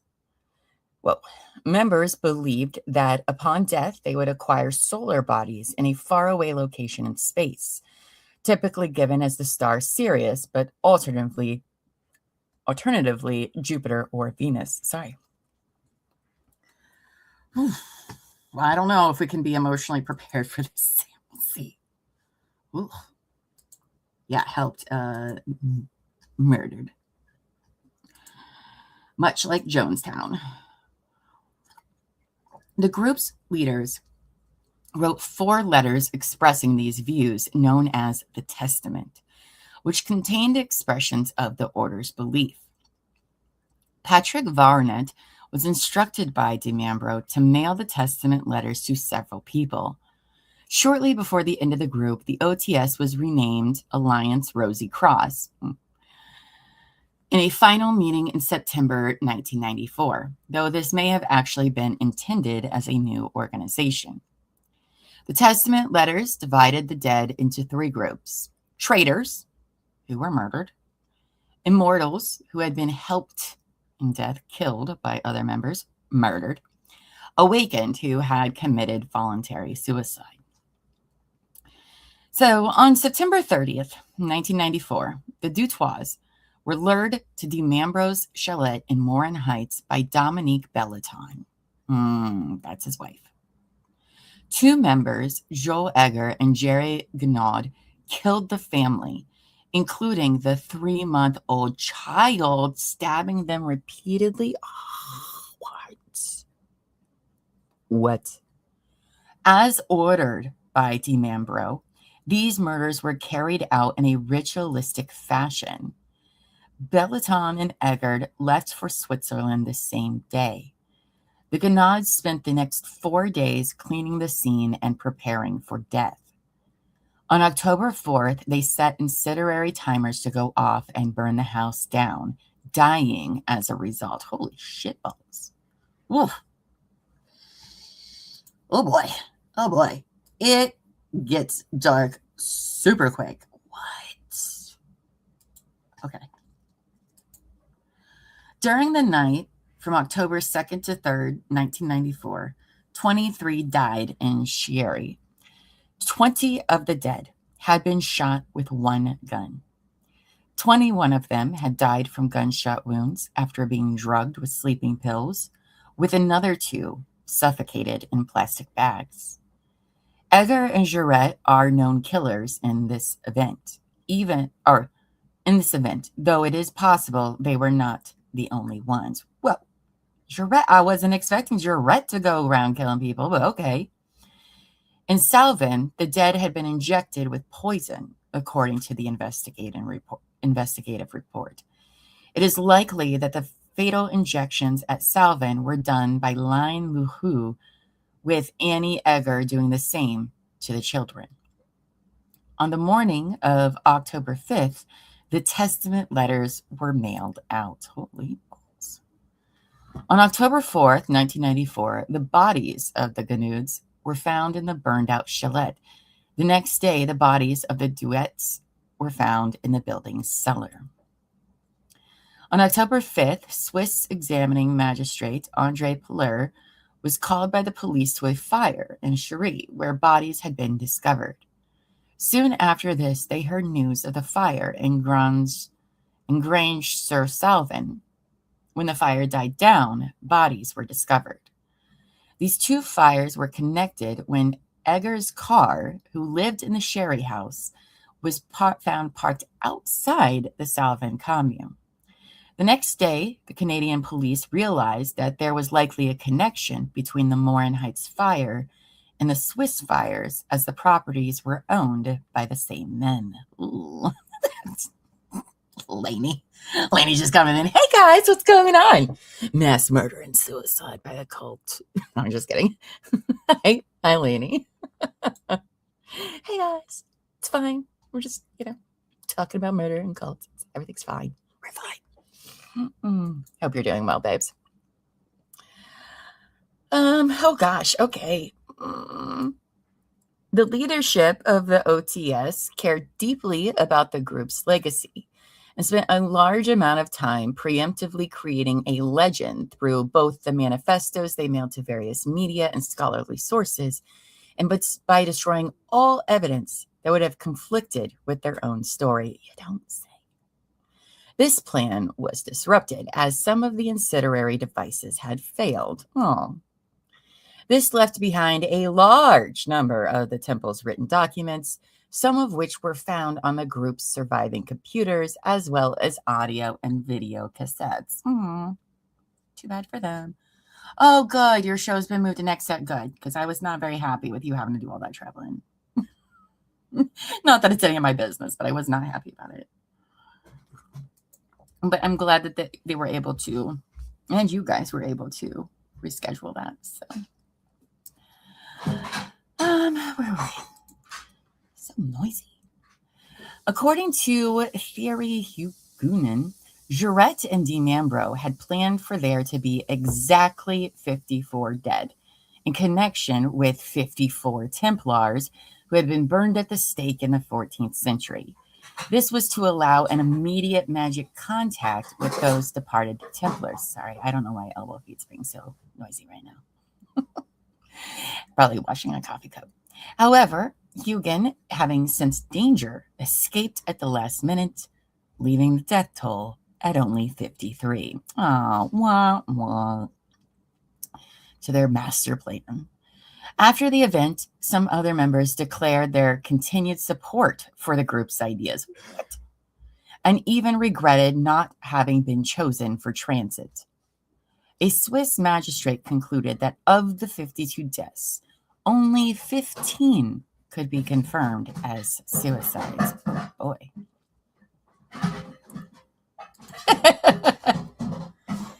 Hey, babe, what you doing? Babe. Moving some dishes around. I'm sorry. Okay. I'm sorry. Are you just filming? Yeah, I'm doing what my mind's about. You think I'm just here talking to myself or something? Yeah. Oh. I don't know. I just thought you were on with your producers. No.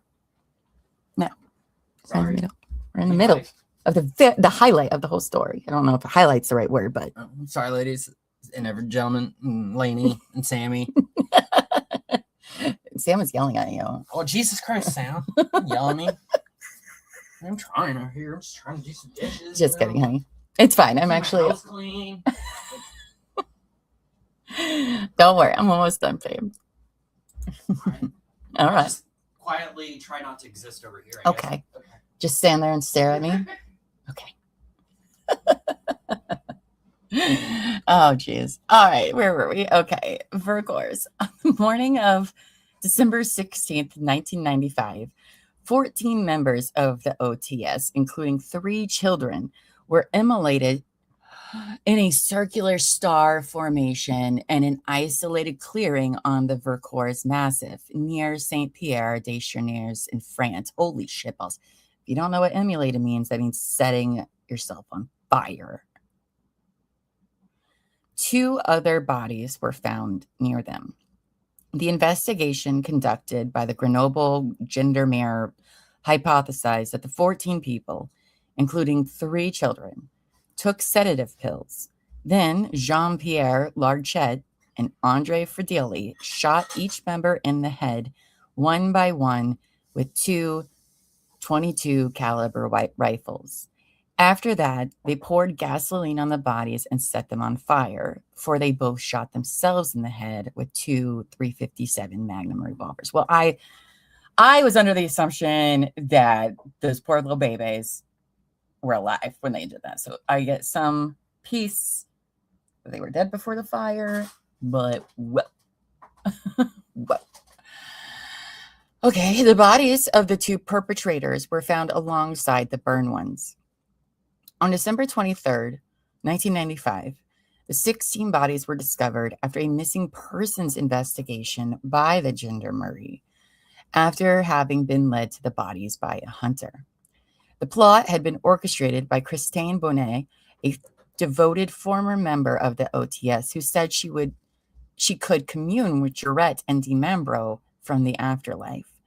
Some of those who died left behind notes where they discussed that they would see another world. Investigators concluded that of the 16 dead, at least 4 had not died willingly. Oh boy. This is crazy.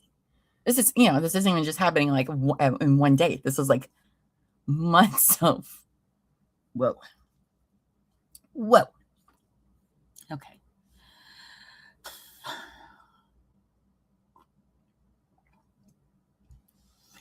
On March 22nd, 1997, 5 members of the Solar Temple died in a mass suicide in Saint Casimir, Quebec, burning their house down with them inside.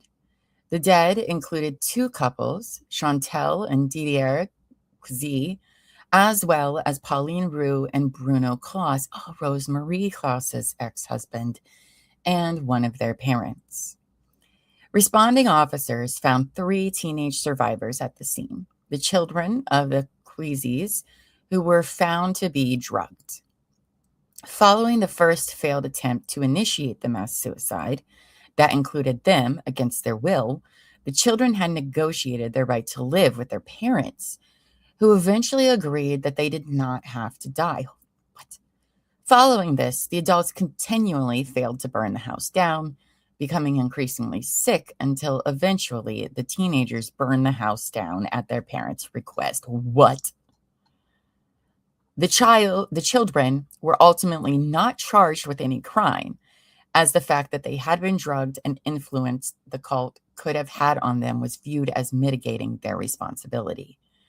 The adults had mailed a transit letter to several Canadian news outlets in which they explained that they had taken their own lives, believing that their death would let them transit to another planet to continue living. Whoa. Who dies willingly? Aside from, yikes. Legal proceedings. So on December 23rd, 1995, during the Journal des 13 Heures program on the French channel TF1, journalist Gilles Boulou claimed that the group had survived and united behind Michael Tabachnik. Indirectly declaring that Tabachnik was the mastermind behind the Vercors incident. Tabachnik was investigated following the incident.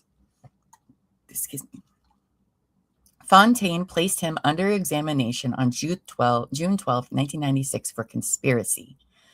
At the time of the investigation, due to the death of the 2 leaders in Salvan in 1994, Tabachnik was the only defendant in the case. The examining magistrate considered that Tabachnik, through his writings and his conferences, could have incited followers to commit suicide. He was therefore charged with participation in criminal conspiracy. On April 13th, 2001, at the Grenoble Museum Library, which had been transformed for the occasion, the court trial of Michael Tabachnik for criminal conspiracy began.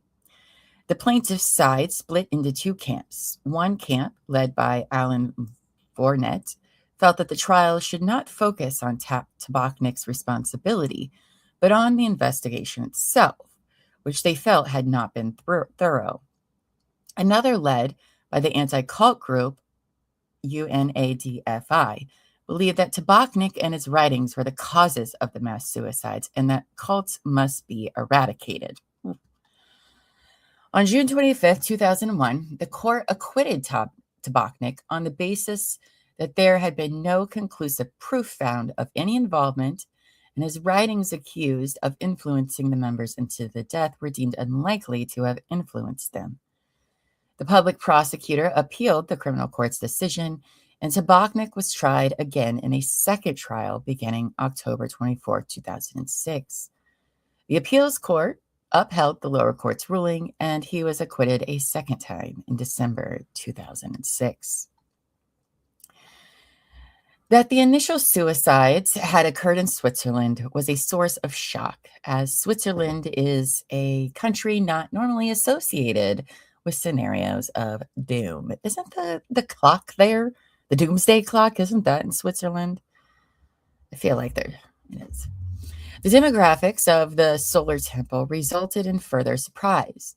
The members of the OTS were notified as not coming to the usual idea of a cultist, vulnerable and easy to influence. The members of the solar temple were largely instead respected members of society in powerful positions, middle-aged, many affluent. Robert Ostigai was the mayor of the town of Richelieu, Quebec. The high-ranking OTS member Camille Paulette was in the designer watch business and was a former salesman for Piguet SA. Robert Farrell-Ledoux was a Canadian government official.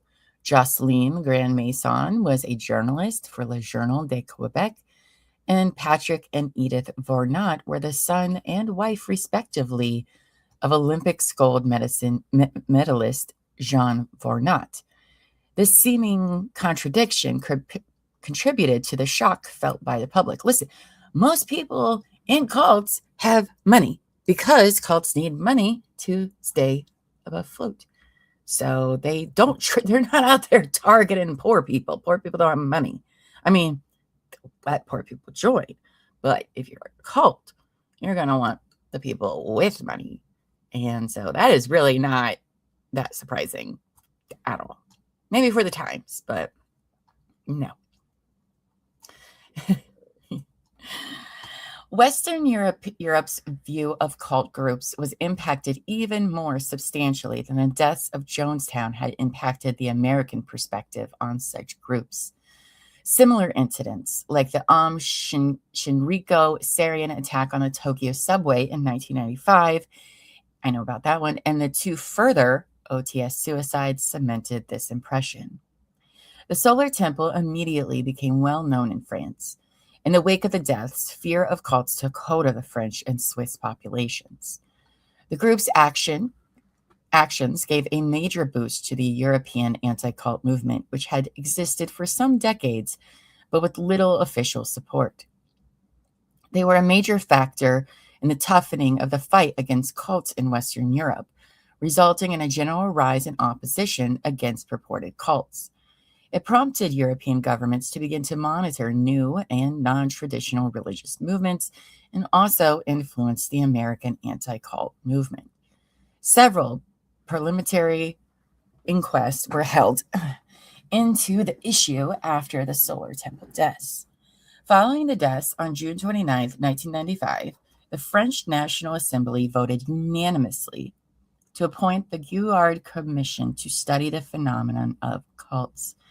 These inquests resulted in official reports on the issue from France, Belgium, and Swiss, Canton of Geneva, which were strictly anti-cult in stance. Later reports were less so. After the death, Swiss cantonal authorities found the Centre International d'Information sur les Croyances, an organization meant to provide information on religious groups. It's important to know that it's not necessarily the religious part that's the problem. It's that cults are always run by grifters, okay? Grifters and con men for millennia, all right? Cults aren't some new thing that's happened in even the 20th century. They've been happening forever. But people are like, no, it's fine. And listen, it's a formula, okay? It's not that hard to put a cult together. And anyone is susceptible to getting in a cult and not know it until it's too late, by the way. That's true. Yes, Sam is right. They have to relocate often to run from being found out also, and they need run money. Discussions about why the Solar Temple went through with the mass suicides and why members continued to do so for several years after the first incident, and by which time both leaders were dead, have varied in their conclusions. Some scholars, for example, Susan J. Palmer, considered a loss of charisma and manipulation by DiMambro as the driving factor in the OTS deaths, viewing him as one paranoid man, and that the whole OTS had acted on his delusions. Early studies of the Solar Temple were confused by the assumption that Jarrett, not DiMambro, was the primary leader. Jarrett believed himself to be secondary too and had deferred to DiMambro despite their occasional disagreements, so theories shifted once that was realized. When the deaths continued long after DiMambro was dead, however, this explanation was seen by some as unsatisfactory for the whole story. Some scholars, Catherine Wessinger and John R. Hall, consider the OTS as a group rather than focusing on individuals, saying it was a fragile millenarian group, unstable and easily ignited by the barest external pressures like the police investigations. Others, including Massimo Introvigne and Jean-Francois Meyer, have argued their beliefs were especially problematic. They argue that in addition to the other noted factors, DiMambro's ideology was inherently apocalyptic. Popular concerns in the media blamed it on the brainwashing of the members of the group. There were also a variety of conspiracy theorists at play that presented the group as a cover for something more nefarious. I don't know what could be more nefarious than what we just read about. Like, it had all of the bad things. Several books have been published about this case. Several former members of the OTS wrote memoirs. Ooh, I'm going to find some of those and read those, including Tabachnik and Theory Huguin. Oh, so Tabachnik wrote a book. I need to read that. Many journalists authored books on the OTS, including Arnaud Bidat, Giles Boulou, and Bernard Nicolas, who authored Les Chevaliers de la Mort. It has also been the subject of works from academics, including the Order of the Solar Temple, the Temple of Death, and Les Mythes du Temple Solaire. Okay, so we might have some reading homework, friends. Many different narratives about what exactly had happened and what had led to the deaths resulted. Initial media and anti-cult movement responses focused largely on the idea that the members had been brainwashed. But when the relative affluence of the member was realized, they were considered by some to not fit the typical concept of a brainwashing victim.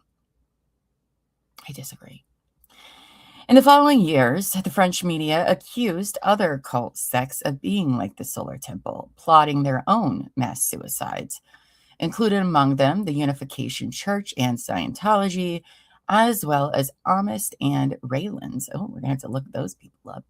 The Raylands were particularly affected by this, repeatedly accused of plotting mass suicide.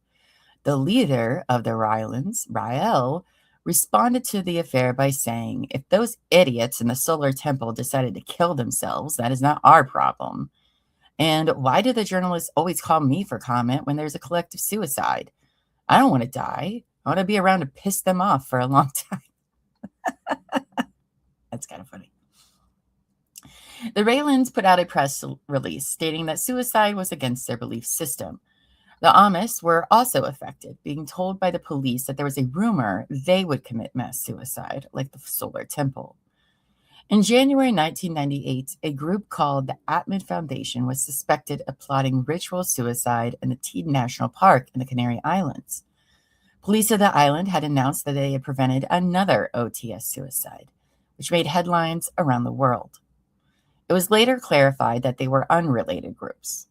Later investigations of the group failed to turn up proof of the ritual suicide allegation, and the leader was acquitted of all charges. In the trial and media coverage of Neo-Fair, a small French cult, the group was frequently compared to the Solar Temple. Le Figaro declared it the new OTS, and journalists compared the leader, Arnaud Moussi, to Jouret and Dimambro. Psychologist and cult expert Jean-Marie Abgrel said during the trial of that group that they were like the Solar Temple, as both groups recorded their meetings and practiced swinging. That doesn't necessarily mean they're the same, sir, but okay. A former member discussed with the news a comparison between Neo-Fair's doctrine and the Solar Temple's concept of going to Sirius. And in one instance, TF1 producers, who wanted the exclusive rights to make a documentary about the case, wanted them to look like the Solar Temple. Surprised at their lack of belief similarities, and when they found out they did not have many, they left. Susan Palmer argued the trial of Moussi may have been an attempt by the French justice system to compensate for the innocent verdict in the Tabachnik trial. The OTS suicides had shocked the French public, and due to the failure of the justice system to convict the only person who ever went on trial in the case, there was no satisfying conclusion, deeply frustrating the French authorities. Ooh, conspiracy theories. Due in part to the difficulty of explaining many aspects of the OTC, conspiracy theories were common, probably still are. One former member claimed that the evidence of murder had been fabricated by the Sûreté de Quebec. Another claimed that the murders were actually a CIA operation to cover up a deal Jimmy Carter had supposedly made with a group of aliens living in an underground laboratory in Nevada. Do we need to go that far? I mean, do we? I mean, crazy cults exist everywhere without consent. As a matter of fact, this cult was able to be birthed and grown through conspiracy theories. So, yikes. Okay, so there's that. In 1996, a documentary was in production that claimed Jouret was actually still alive. According to Susan J. Palmer, false or unverifiable trails have been laid. Secondhand testimonies are traded by journalists, ghost-written apostate memoirs are in progress, and conspiracy theories abound. It was seen as suspicious that the members of a cult were affluent and respected members of a society, not fitting the typical idea of a brainwashing victim. Well, okay. Narratives then shifted to a conspiratorial one, in which the OTS was not actually a cult, but a front for something else entirely. I mean, I do think they're up to other nefarious things. I mean, $93 million. Remember that number? The specifics of this narrative vary. Some have involved the far right, terrorism, organized crime, money laundering, and the secret services of several countries. Old news. The claims that the OTS had $93 million in their account was found to have resulted from misreading of a fax, and there was no evidence ever found of money laundering. Well, I guess that's true. The accusations, nevertheless, fueled conspiracy theories and press speculation. In one theory, commentators alleged connections between the OTS and various political scandals, citing alleged links between Jouret and members of Gladio. While some Neo-Templar movements, to which the OTS was a successor, had ties to the right-wing Service d'Action Civique, there were no known ties to the OTS itself. Through the claimed association with the SAC, the OTS was implicated in a variety of political scandals. Many books had been written by journalists promoting different conspiracy theories, but no significant evidence of them has ever surfaced, and they were dismissed by investigators in both Canada and Switzerland. Other conspiracies link the OTS to famous people and events, although none of these claims have been substantiated. In one example, David Cohen, in his 2004 book Diana, Death of a Goddess, attempted to link the OTS to both Princess of Monaco Grace Kelly and then Prince Charles. This theory was based on testimony by a well-known Swiss fraudster and does not line with known facts about OTS. Oh, and that wraps up that. Listen, I love a good conspiracy as much as the next person, right? But here's the thing, all right? Many people run to those because they're less scary than the truth. That it's easy for anyone on any social class, any color, any gender, any sexuality, anything, to be subjected to a cult and fall into it. And that's scary to think about, right? It's so easy. I mean, there's 10,000 cults in America right now. Ooh, right? You think there's not rich people in those? You know? So sometimes I feel like people latch on to conspiracy theories because the idea that it's all because of a small group of unknown people, that's why. No, humans we are who we are. It's always been this way and will always be this way. And that's just humanity sometimes. But don't get me wrong, I do love a good conspiracy theory, especially low-stake ones. Those are my favorite. Like Lady Gaga having multiple versions of her. She's cloned her a bunch of times or something. Silly, but I love them. Well, you guys, that was a wild ride. Sam doesn't like books without pictures. Yeah, that's, ooh, I had never heard about that group of people and how horrific. I imagine that those books are pretty good. I wonder if there's any documentaries or something. I can't believe they murdered that family and the little baby. Oh, these people are gross.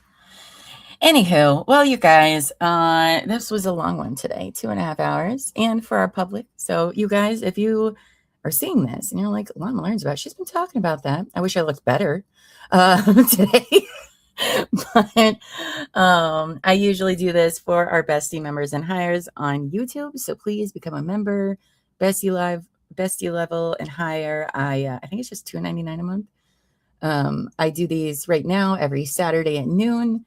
And then if I'm not in a trial, I tend to do some more of them because it's one of my favorite things to do.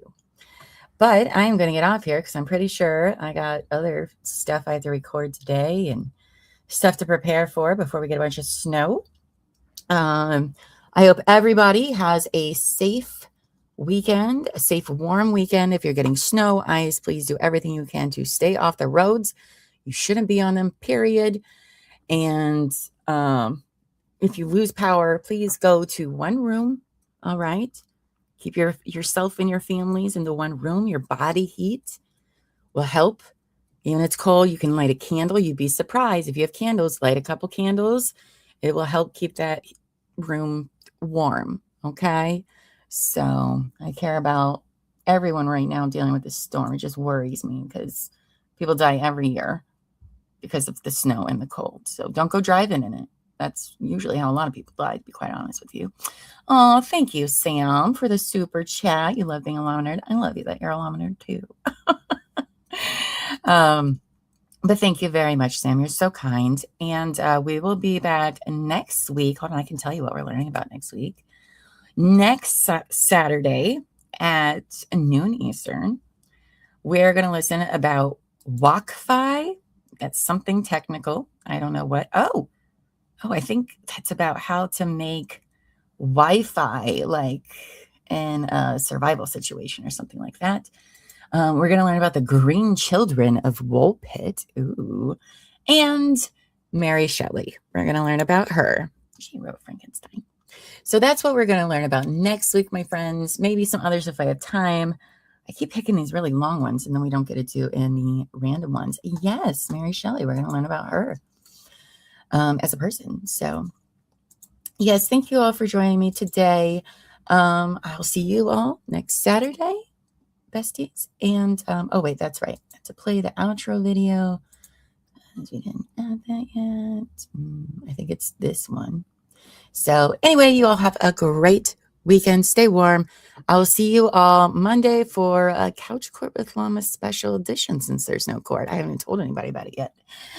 But we are going to have some kind of thing going on. So, all right. You all have a great weekend. Bye. Go forth and be amazing. All right. Bye.